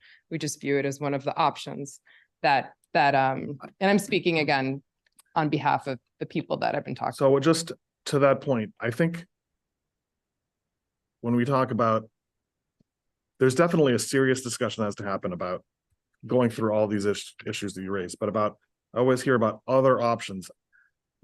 I don't think the idea of using the South Union Schoolhouse for a regional dispatch center, based on my familiarity with the regional dispatch debate over the year, is something that's remotely Not, possible. not likely to happen. You Yeah. need to have antennas and everything. And one of the things where we began this discussion of anything involving public construction is magnitudes more expensive than if a private entity rehabs the building. And you probably don't want If- the electronics in your neighborhood either. if I mean, that was just one random idea. I think it's like, it's okay to like throw ideas out, but it makes me anxious because it feels like we're just throwing out ideas and. but the Yeah. key data point to me is how 2 years ago, where there was a bid process for this same property, there was only one response. And I can show you what the map of the proposal looked like. It involved building multiple homes on where the sledding hill is right now to generate the money to preserve the South Union Schoolhouse as a historic building. So I mean, the main takeaways I've heard are that the people want to preserve the South Union Schoolhouse as a historic building. People do not want to see the rest of the site developed in order to do that. And you know, we talked about the use of the building as affordable housing, but it seems like there's some interest in still having that building have some public use, even if it's by a private entity. I think of a school or something like that. So this elusive other option. Because we haven't had a chance to discuss it though, Andrew. Yeah. Like, to be honest, though, we've had some really great conversations. I trust you and I think you're a great person. The way you're coming across right now is it's kind of like we're being difficult for not just wanting to jump on this one idea that sort of came out of nowhere. That's where the neighborhood is coming from. I totally, like what you're saying makes perfect sense, but that's kind of how it's coming across to me. And I think to the people that are listening in, or maybe not, maybe it's just me and Joe. Okay. Yeah. Because we haven't had a chance to discuss it. We don't know, like, I'm not a builder. I'm just somebody from the neighborhood that's trying to keep our conversations going. All right, I will give that some thought. So I take umbrage with the word bamboozle too, but we'll go beyond it. I think that we listened very closely to what the group came the first night we talked about this, which is why we're not talking about affordable housing anymore. We thought that's where we were going, that, you know, we would use the excess land to provide construction costs for that. So we You have to mute Joe. Mute him. Joe, Sorry, am I still on? muted. My yeah, you're muted now, hopefully. So it's, you know, we heard, and that's why when Father Flynn has been thinking about this for years, just so you know, he really has a dream of a Montessori school. He's really wanted to do this for a long time. You know, it's in the tradition of what he believes in. And then, you know, for him, when this came forward, it seemed to truly be in the realm of things that the neighborhood would probably, it won't be everybody. You're never going to get everybody, right? There's always going to be people that are going to have different ideas. But if you look at the big things that were important to you, it checked those boxes. And a lot of the stuff is checking those boxes too. So I still think we need a chance to play this out, and see where it goes. We don't intend to rush it. We intend to do it right. It may not be ready for prime time, March 23rd. And as Al said, we can always have a special town meeting if that's what we need to do, just to focus on this. That's what special town meetings are for, big issues. And hopefully a lot of people come. So, I just wish you'd have a little bit more faith in us, as far as where we're going with this. I think we know what we're doing here. And we certainly do want the neighborhood to, embrace where this goes. I think that if you give us a chance that things will turn out the way you may want them to. That sounds awesome. I mean, we want to work with you, and with all due respect, like the fact that I think we established all those months ago that we were going to have a committee, and then there's been so much pushback, even though it's gone forward. And then today it's been pushed off, is like just data that I'm taking in and being like, okay, do we need a different strategy for talking to the board about what to do? And I don't know what I'm doing. Like, I really am just doing the best. And I apologize for the bamboozled comment. I don't feel that you all are bamboozlers. I think that government's really complicated. And I've gone to town meetings and people get very upset and confused because they don't know what the facts are. So that was the experience I was speaking to, not this group of people. Should we consider a forum on this? That's what The next and that's something I few weeks. raised a couple of meetings ago, is you can get some of the you can get some of the benefit of feedback from the neighborhood And others. and others without having to go through. It would take 2 months to appoint. Based on our meeting schedule, my prediction would take at least 2 months to appoint a 9-member committee. And remember, when we had our goal setting meeting, one of our goals was to reduce the number of committees we have, because committees are often a way of having a hard time of making a decision. So putting together a committee which puts together a report. I get the comment about be careful about going at the correct pace. I get that. I just wanted to begin the discussion on this and make this now, this expression of it is public, given that I think that where you see a scenario where it's a potential win-win-win, I think it's the select board's job to act and lead on it. Could I just add to that? There are certain questions here that it seems to me somebody from the select board could answer. For instance, the lead thing, not relevant. The tax roll, it's not on the tax rolls. It will only pay taxes to the town if somebody plunks an apartment building on there, which I think we're all trying to avoid. The other question I have is Father Flynn gonna think, well, there's too much pushback, I walk away? That also occurs to me. Is he? Oh, we're certainly not giving him any. I'm sorry, I apologize. Just talking. No. I mean, we're discussing, but it seems to me that would the entire property be sold depends on what works, right? There's some open space that has to say, we want the sledding hill, blah, blah, blah. You want to save the front of the building so it looks good. The other part of it is the building becomes more decrepit and more expensive to maintain. The two people who are residents now, did you live here when it was an art center?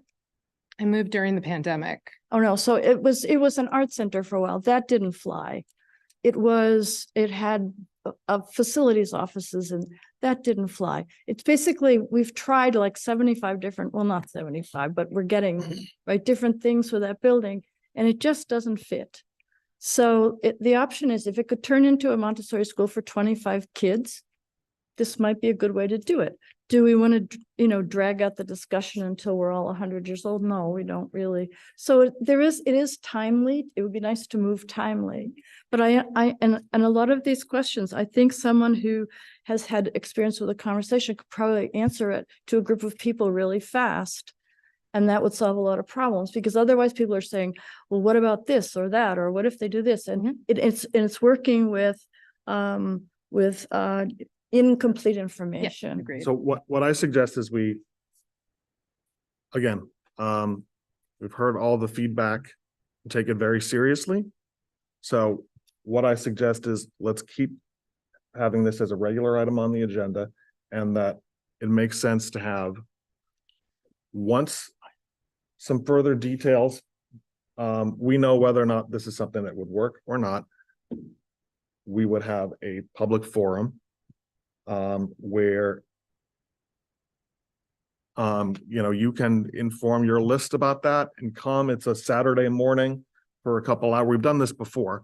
Similar to what the planning board is doing with the MBTA Communities Workshop, and any interested person come and ask a question. We answer it as best we can. Right, bring your questions. And before that, we could actually put an FAQ. Yes, out yes. to hear answers to common But questions. basically, Yeah. at this point, all we have is just letting people know that there's a serious expression of interest. This is what the parameters are, and there's a lot of important details that need to be worked through, including the items on this list. And Kathy's task is to drive as fast as possible to get answers to some of those kind of things. Yes, and I I know she will do an excellent job. I'm also cognizant that she's also has a lot on her plate and does a lot of our most important work like this. Yeah, Mr. Chairman, I don't take exception to the word bamboozled, because I think, in fact, this board has historically in the last few years, had a somewhat fraught relationship with town meeting, and were we to go forward with this, it needs to be socialized, it needs to be communicated, and it needs to be as transparent as possible. And so, I've got lots of questions that are, I don't even know what we're selling yet. So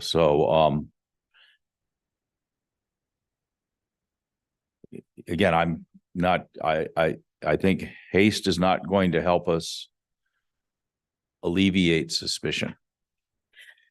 And delay will probably kill the opportunity. So. Right, That's we the are in a funny position. And for instance, questions about like the ongoing maintenance with the other comments, anything that's been put into the building. It's not the ongoing maintenance, Yeah. Marguerite, it's the future capital costs.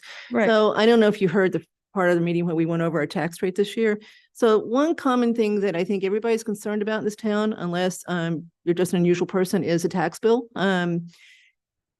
We have a really big school project facing us that we've got to make a decision on, and no matter what, it's going to be expensive. The question is how expensive, and it's one that really could affect tax bills significantly. So we're trying to find ways to offset that. And the facing a big capital cost with this building on top of that is really daunting. So that's what our concern is what the future would hold as far as what this building needs to maintain it. And that's our job.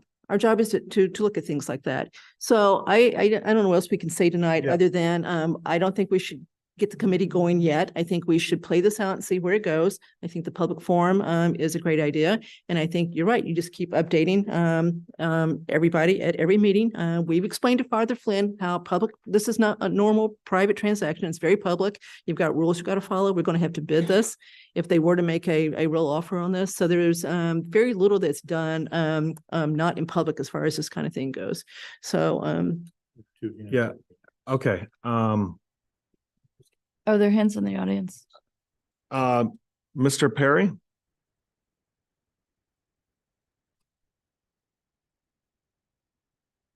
Can you hear me? Yes. Yes, I'd like to make a comment here, please, as an outsider who doesn't live down there.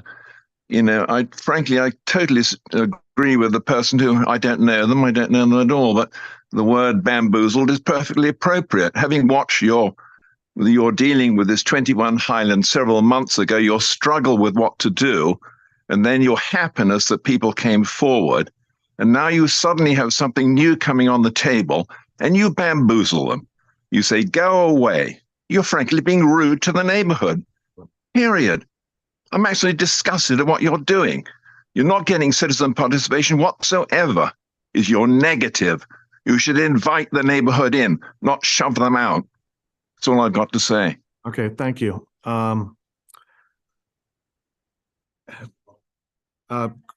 Kristen, you have one last comment? I do, and I'll summarize them first. And my problem is with the public forum is that we're like you, educated professionals. When I'm asked to make a decision, I want options. We don't know the options. You can have a public forum. Guess what people are going to ask? What are the options? We don't know the other options, feasible options, not blue sky crazy options. And that's why we want the committee. The second reason, we keep hearing strike while the iron's hot. Is Father Flynn going to just turn away?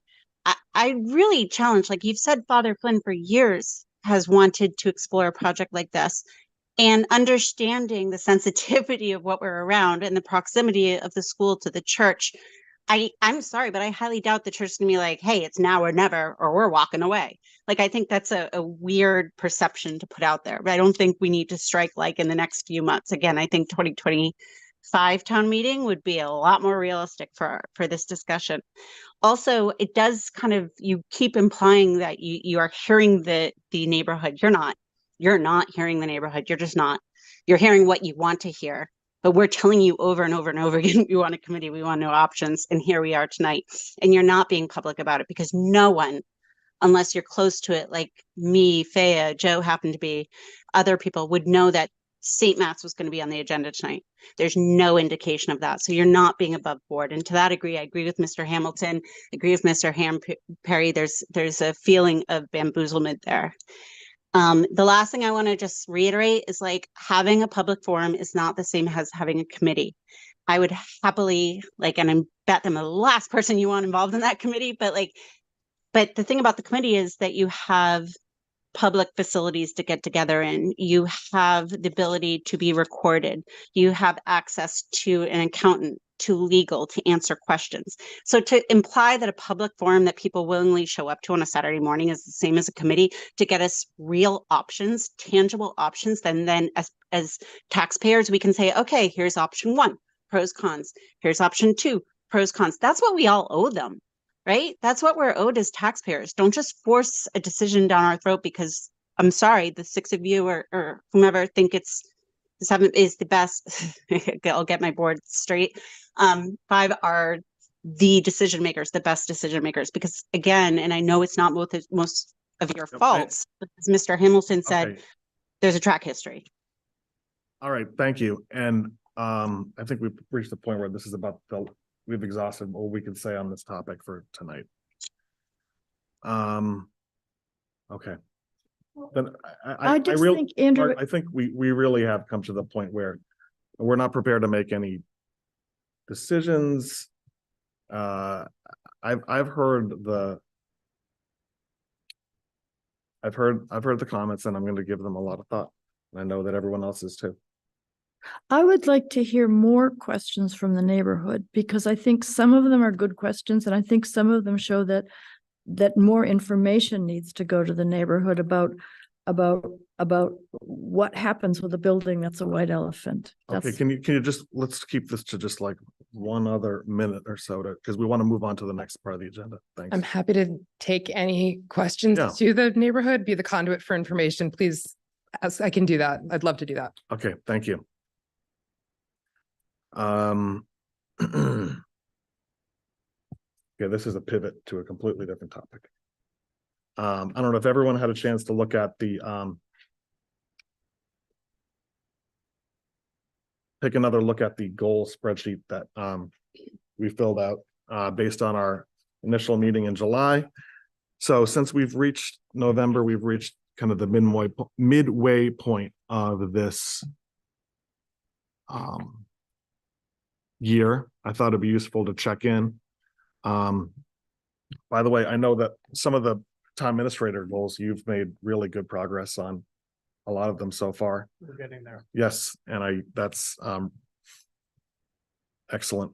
So on the newsletter goal, a lot of good progress made on that. The standardization of job descriptions,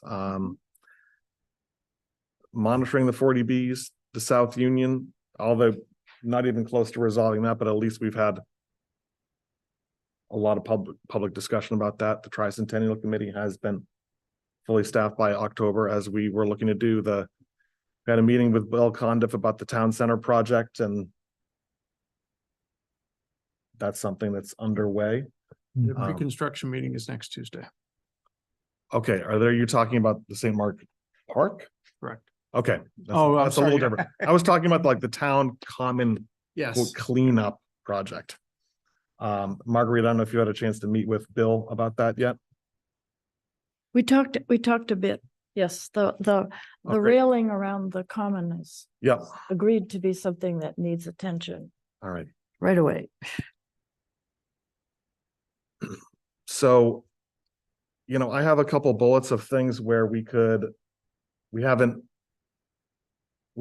of advance them onto the agenda and talk about them in a little further, more detail, but I'd like to hear from other people first about. I have what do you one think we should do. technical correction. Yes. The Public Works Planning Board thing was, it has Al's name by it, but I'm working on that now. Okay. So just a technical correction there. Thank you. Got the spreadsheet. What you got in front of you? These are just my own personal notes. Yeah, I got the spreadsheet.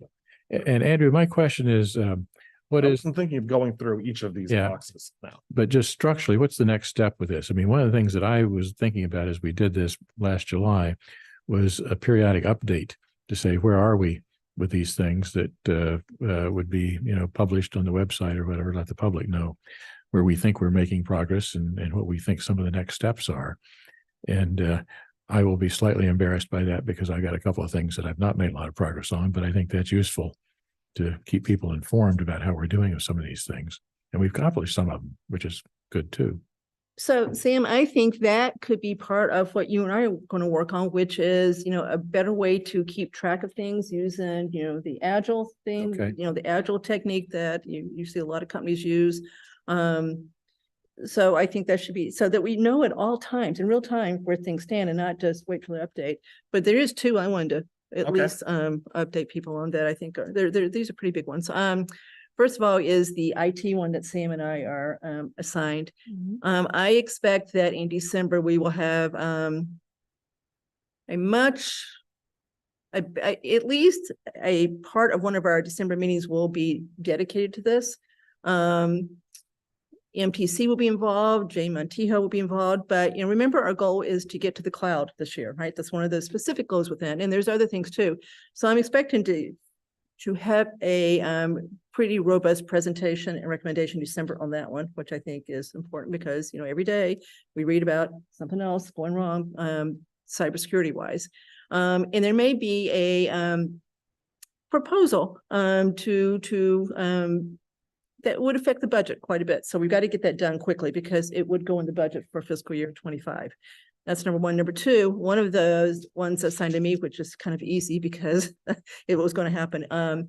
We have asked the Mass DOR to come in and do a management review of our management structure here, management practices, and a financial review of financial policies, et cetera. That's expected to start any day. For those, if you're in my world and you deal with audits all the time, et cetera, you know that auditors are not the most likely people to be wanted, right? You have to do audits. The reason you do audits, there's good reason to do it, but you kind of dread it because of all the work. So the financial statement audit is almost over with. So they've got that behind them. So now this will start. So we think this will happen literally almost any day. So hopefully by the end of the year, first year, we'll have that out of the way and we'll have some good recommendations we can consider as far as both of those two categories. So that's the two that I wanted to mention that have my initials on them. Al? I've been giving regular updates Yes. on the regional dispatch, which has sort of been the big item. Yep. We have also been making some quiet progress behind the scenes on some of the affordable housing goals that is more appropriately discussed in a different forum. Good. Sam? And to follow on Al's comment, we actually, as we talked earlier, Al reported earlier, have been gathering a lot of information about the regional dispatch process, and Al and I are on that one.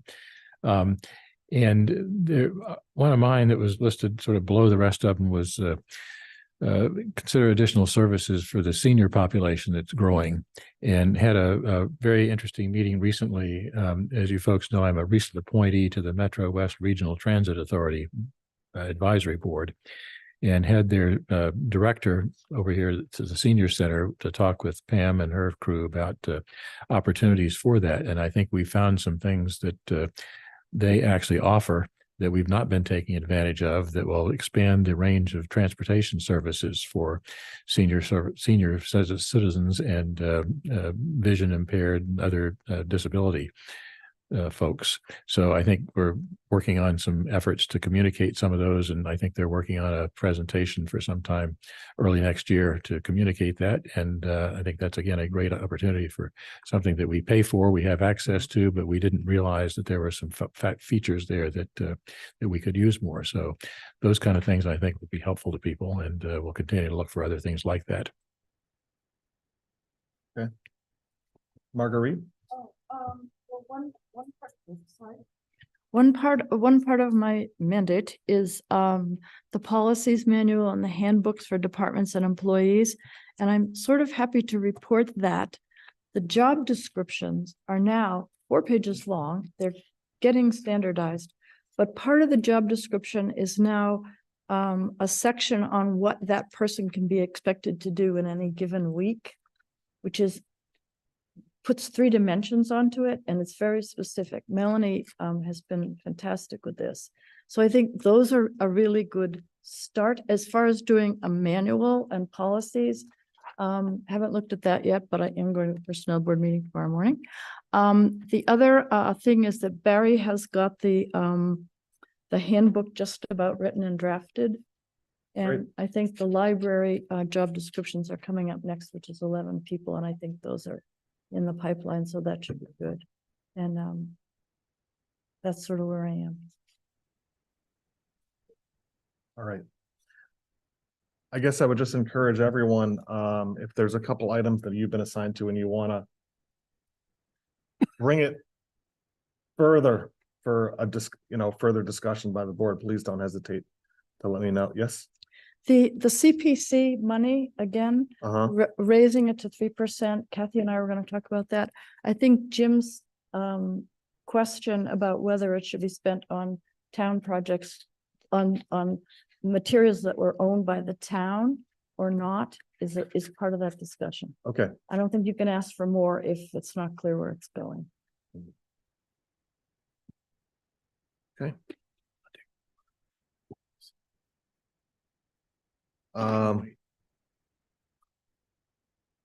Let's, would it be okay if the last item on the agenda, the discussion of the town meeting date? We do that. That would be Yeah, considered. since Mr. Hegarty and Mr. Semina are here. I had not remembered that we had voted to make March 30 the town meeting Except for day. The schedule, yes. Okay. Yeah, March 30 is the Saturday before Easter. So obviously, I mean, my view, that's not a great date to have a town meeting.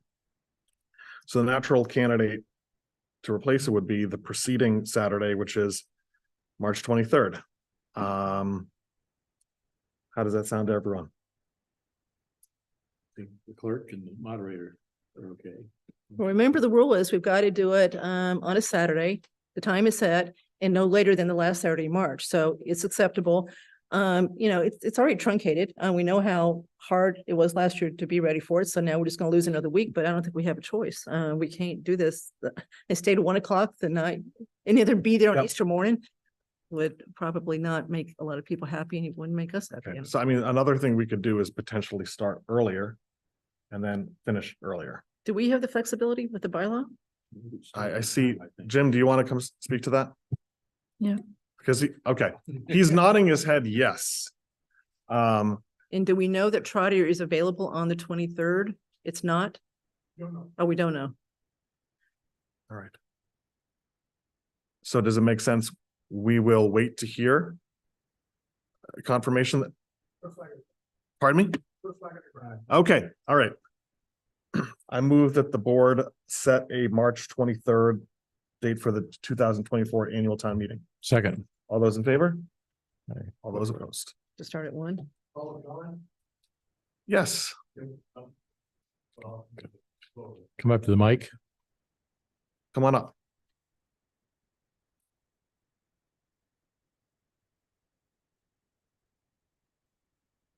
I'm for the earlier start, and I think you ought to put that stake in the ground now as well. Okay, The time. yeah, Yes. I 10 o'clock AM instead of noon? Okay, Was 1, so 10 with 3 hours, that'll help. all right. I think that makes a lot of sense. Yep. Okay. Any further comment about that? I move that our March 23rd, 2024 annual town meeting start at 10 AM. Second. All those in favor? All those opposed. All right, so the next and last item on the agenda is Mr. Hamilton's suggestion that the board commission a independent audit of the St. Mark Street project, and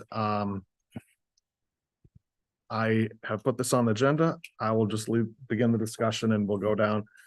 I'm not in favor of this. I think that there's a good contrast between this agenda item and the FY24 goals we set. It's to me, it's pretty clear that like relitigating something that was already a contentious item over the last 2 years was not one of the goals where we decided we're going to spend a lot of time focusing on this. This is my 3rd year on the board, so I'm very familiar with the contentious discussion that we went through the last 2 years. And basically it's a concluded matter. There was a town meeting vote at the last town meeting to approve the land swap and complete the park. And for those that have been following our meetings, including the meeting with Bill Cundiff, the last one, we're very focused on keeping the cost of that remaining part of the project within the $250,000 limit that town meeting set. I think what I think of an audit as, and Kathy, feel free to correct me, as looking to see whether money was spent for its intended purpose. I think that this discussion is really about whether or not it was a good decision or not 2 or 3 years ago to undertake this project. And I just don't see it's a useful exercise to debate it back and forth and back and forth. Another thing that I have found is that people have very strong feelings about this matter, often even if they don't have complete information. And I think that people's minds are, I feel people's minds are made up about this. It just kind of is what it is. It wasn't there's certainly lessons learned that I have thought and reflected on for a long time, but I don't think I need to spend money on an audit report to realize what those lessons are. For example, about the sequencing of the land swap and how that related to the deadlines attached to the grant for the state piece of the project. So that's what I have to say about it. Kathy?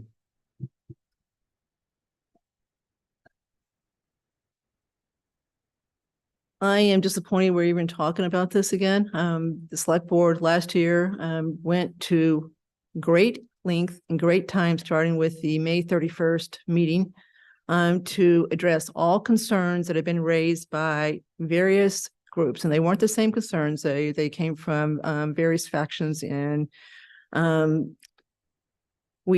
think we did yeoman's work, and we dealt with every single one of them. We then went to town meeting and spent a large amount of time in front of the town, went through the whole project from A to Z, including the cost of the project. The town voted overwhelmingly to approve those 2 articles.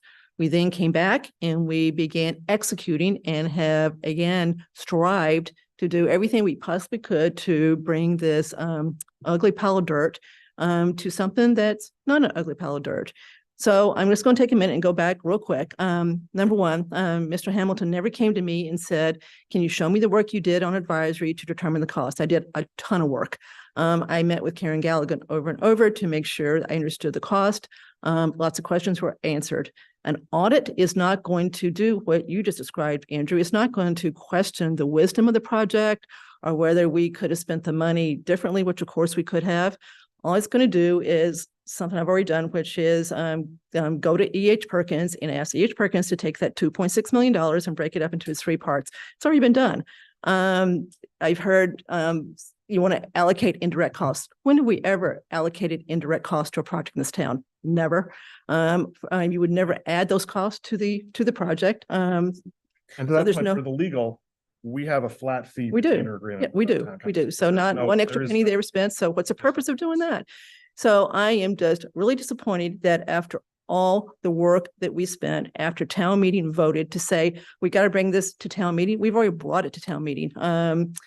The inaccuracies, the things that have been said are just disturbing. This project was done in an attempt to correct a water problem on a road that everybody saw every time it rained. It was a real water problem, also to improve the water problem in the library, which it has done. That was the fundamental reason that this was done. Ms. Gallagher designed a project that included the land swap that would put a park. So we've ended up with a park, which usually people like. They're good things. Urban planners like parks. We have ended up fixing the water problem on St. Mark Street, and we have improved the water problem on the library. And we've got a nice park that people will be able to go sit in. St. Mark's will end up with a better parking lot, and we've got a contiguous piece of land that can be used for a future expansions library if we chose to do it. And you would think that we have just truly committed a crime. And I am sorry. I am so tired of talking about this park. I just want to get it done. I had all the numbers, and if you just asked me and sat down with me, Mr. Hamilton, I would have gone over this with you. But instead, it's on the blog now. Words like malfeasance are out there. So I just take great issue with the fact that we're even asked to vote on this tonight. So I will definitely vote not to support an audit, which I don't think will accomplish one thing but confirm what the cost is, which we already know what it is. And this idea that we want to allocate indirect costs, we've never done that ever in a project in this town. So sorry. Sam? So Yep. Al, I know you feel strongly about the need for an audit here, and I do understand your concerns. As a select board member who has been involved with this project for a longer time than any of us, I've seen the full history of the project. I'll be the first to agree that this could have been managed better, but frankly, I can say that about almost any project. If you look back at it with hindsight, there's been a lot of public concern and a lot of misinformed noise about the project. However, I believe there's been no illegal activity or malfeasance. In fact, we've had MassDOT look at the project. We've had Office of Inspector General look at the project. And the consistent result has been no problem here, just get the thing completed. So I don't believe an audit would tell us anything that we don't already know or haven't already started or completed actions to do a better job with future projects. So my bottom line is I want to spend my time focusing on the many important issues we have in front of us as opposed to looking behind us. I believe we're on the way to getting a very attractive town asset with this project, and I'm not interested in spending additional time or money looking backward. So I don't support devoting any additional effort to a forensic audit or other audit of the process. And you and I are going to have to agree to disagree on this one. So I'm sorry. I don't support doing an audit on it.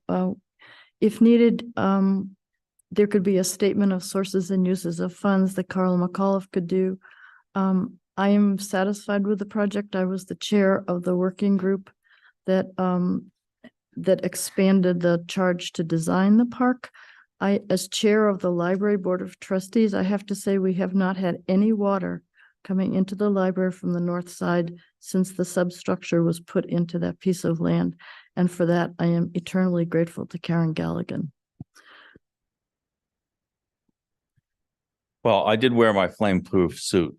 I view this quite differently, as I think you probably know. I'm not a fan of this part. I spent some time reviewing some of the initial applications, and I won't say anything further on that subject. My big concern is this board's credibility with town meeting. And we're going to be asking town meeting for a number of controversial things in the next years. And we need to rebuild trust with town meeting, because I think that reservoir was drained as the result of this project. And, you know, there's always going to be a healthy tension there, but my goal was to try and rebuild trust. I don't know what we're going to do that.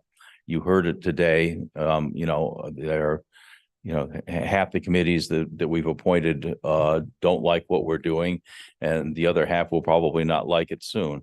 So I know when I'm beat, and so let's move on to something else. Thank you, Al. Yeah. Just quickly, as you know, I support Al with the whole idea of taking a look at this. I appreciate all the work that has gone into this, and I know there have been hours and hours that have gone into this.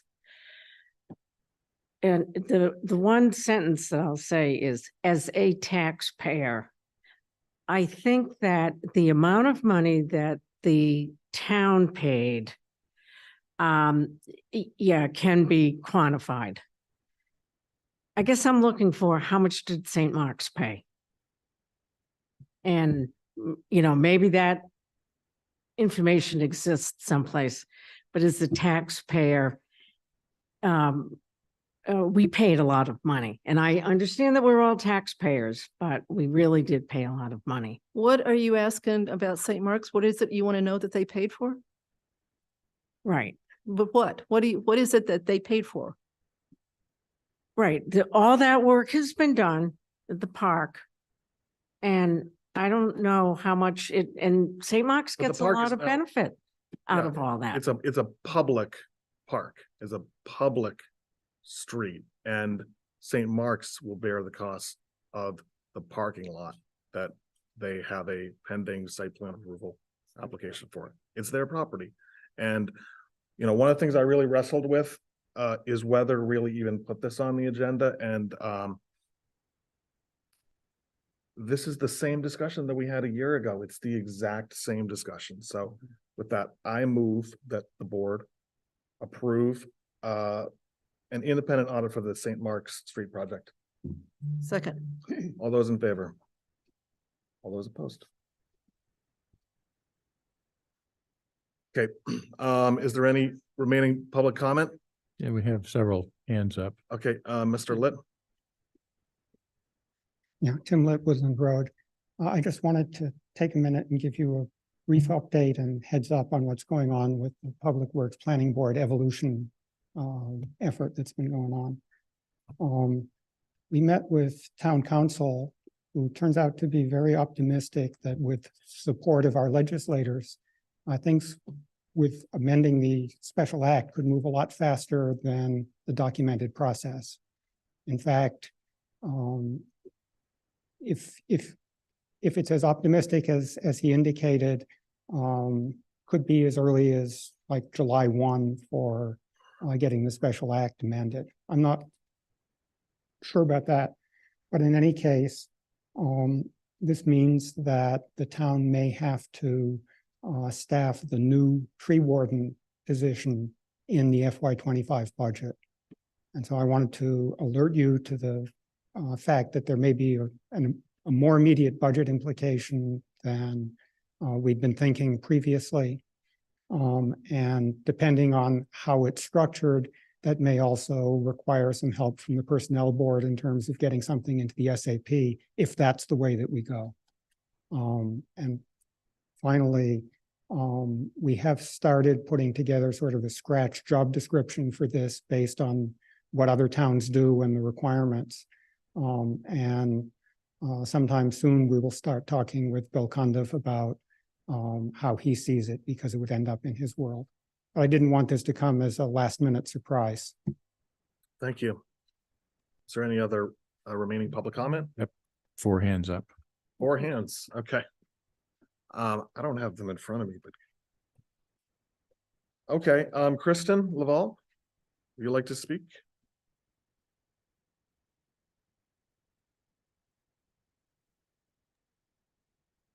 Yeah, I'm sorry about that. Just a quick question. On the last agenda item, put forward by Mr. Hamilton, I heard a vote being taken, but I'm not sure I heard what the final vote was, and I'm sorry if I missed that. The vote was 4-1 no. Okay, so I just want to comment on that. I agree with Mr. Hamilton. I mean, we sit here a year later, as you said, and I don't think the sentiment has changed, and there is a general lack of trust, which I know is not the fault of many on who are here, or perhaps none at all. So you're saying you're listening to the voters. If you are, then I'm confused why we wouldn't move this forward. I understand you're satisfied if the voters are saying they're not. Now, that being said, I don't know if we go into my Southborough tomorrow or however, perhaps people are. I don't mean to represent everyone, but I think there's clearly lingering questions. And I think Mr. Hamilton's trying to take care of those, because until we do, we can't move forward. Like you guys saying you're satisfied is one thing, but if the public's not, that's another. And so I think, we just got to ground that. Lucky for you, I lost my last question, Right. so I'll Thank stop you. talking. Thank you. Mr. Miller? Hi, Select Board. Kevin Miller, 18 Lattisquama Road, and this is just a procedural question, and I apologize if you're already aware of this issue and somebody's dealing with it.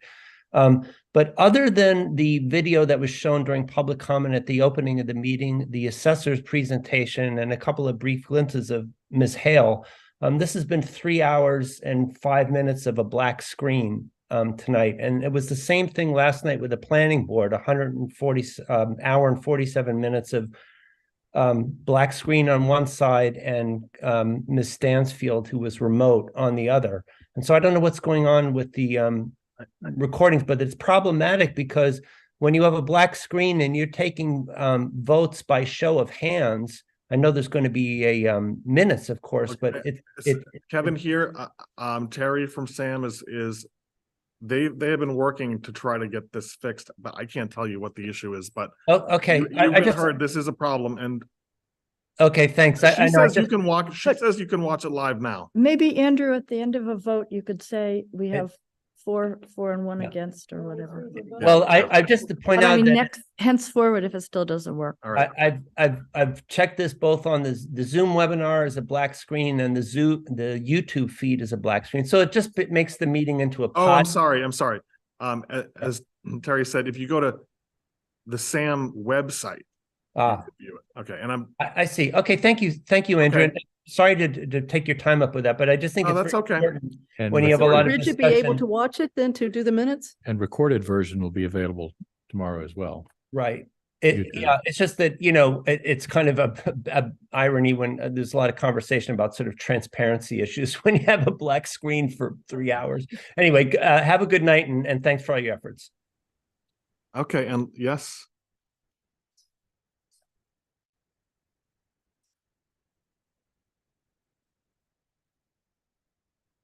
Okay, Kevin, so just to repeat what Terry said, the whole thing has been going live on southboroughAccessMedia.org and the government channels. So there is a recording of the meeting. And it's going to YouTube. And it will go to YouTube.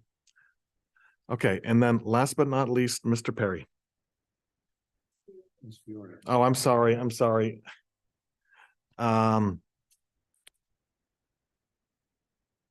Patty?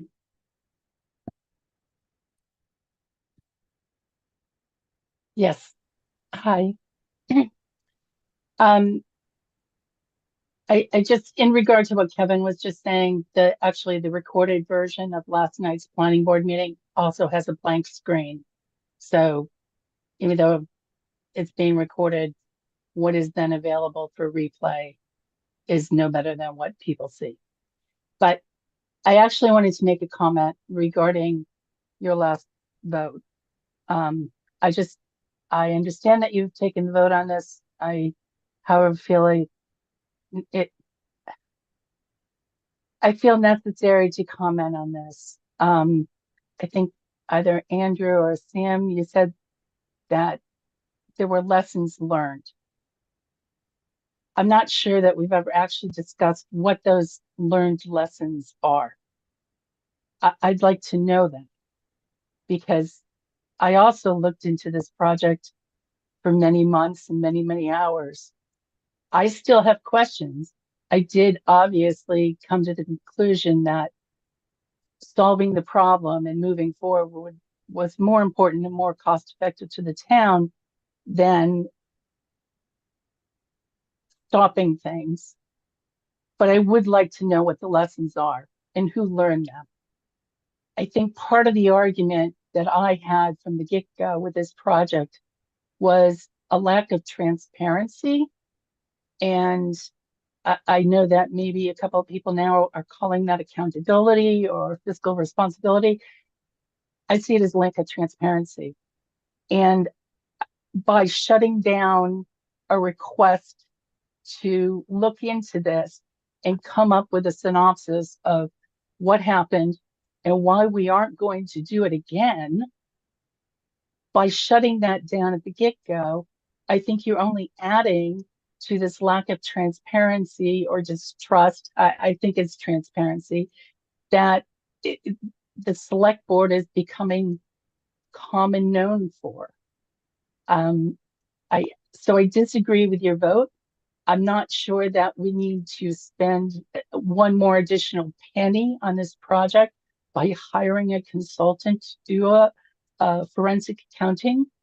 Perhaps it could be done by volunteers. I know that there have been a number of people, including myself, that have put together a lot of information regarding this project.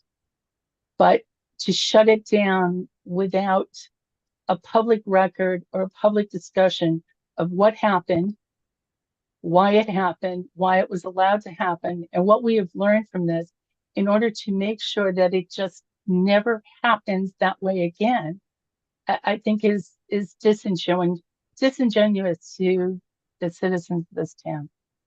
Thank you. All right, thank you. And there's one last comment, right, Mr. Perry?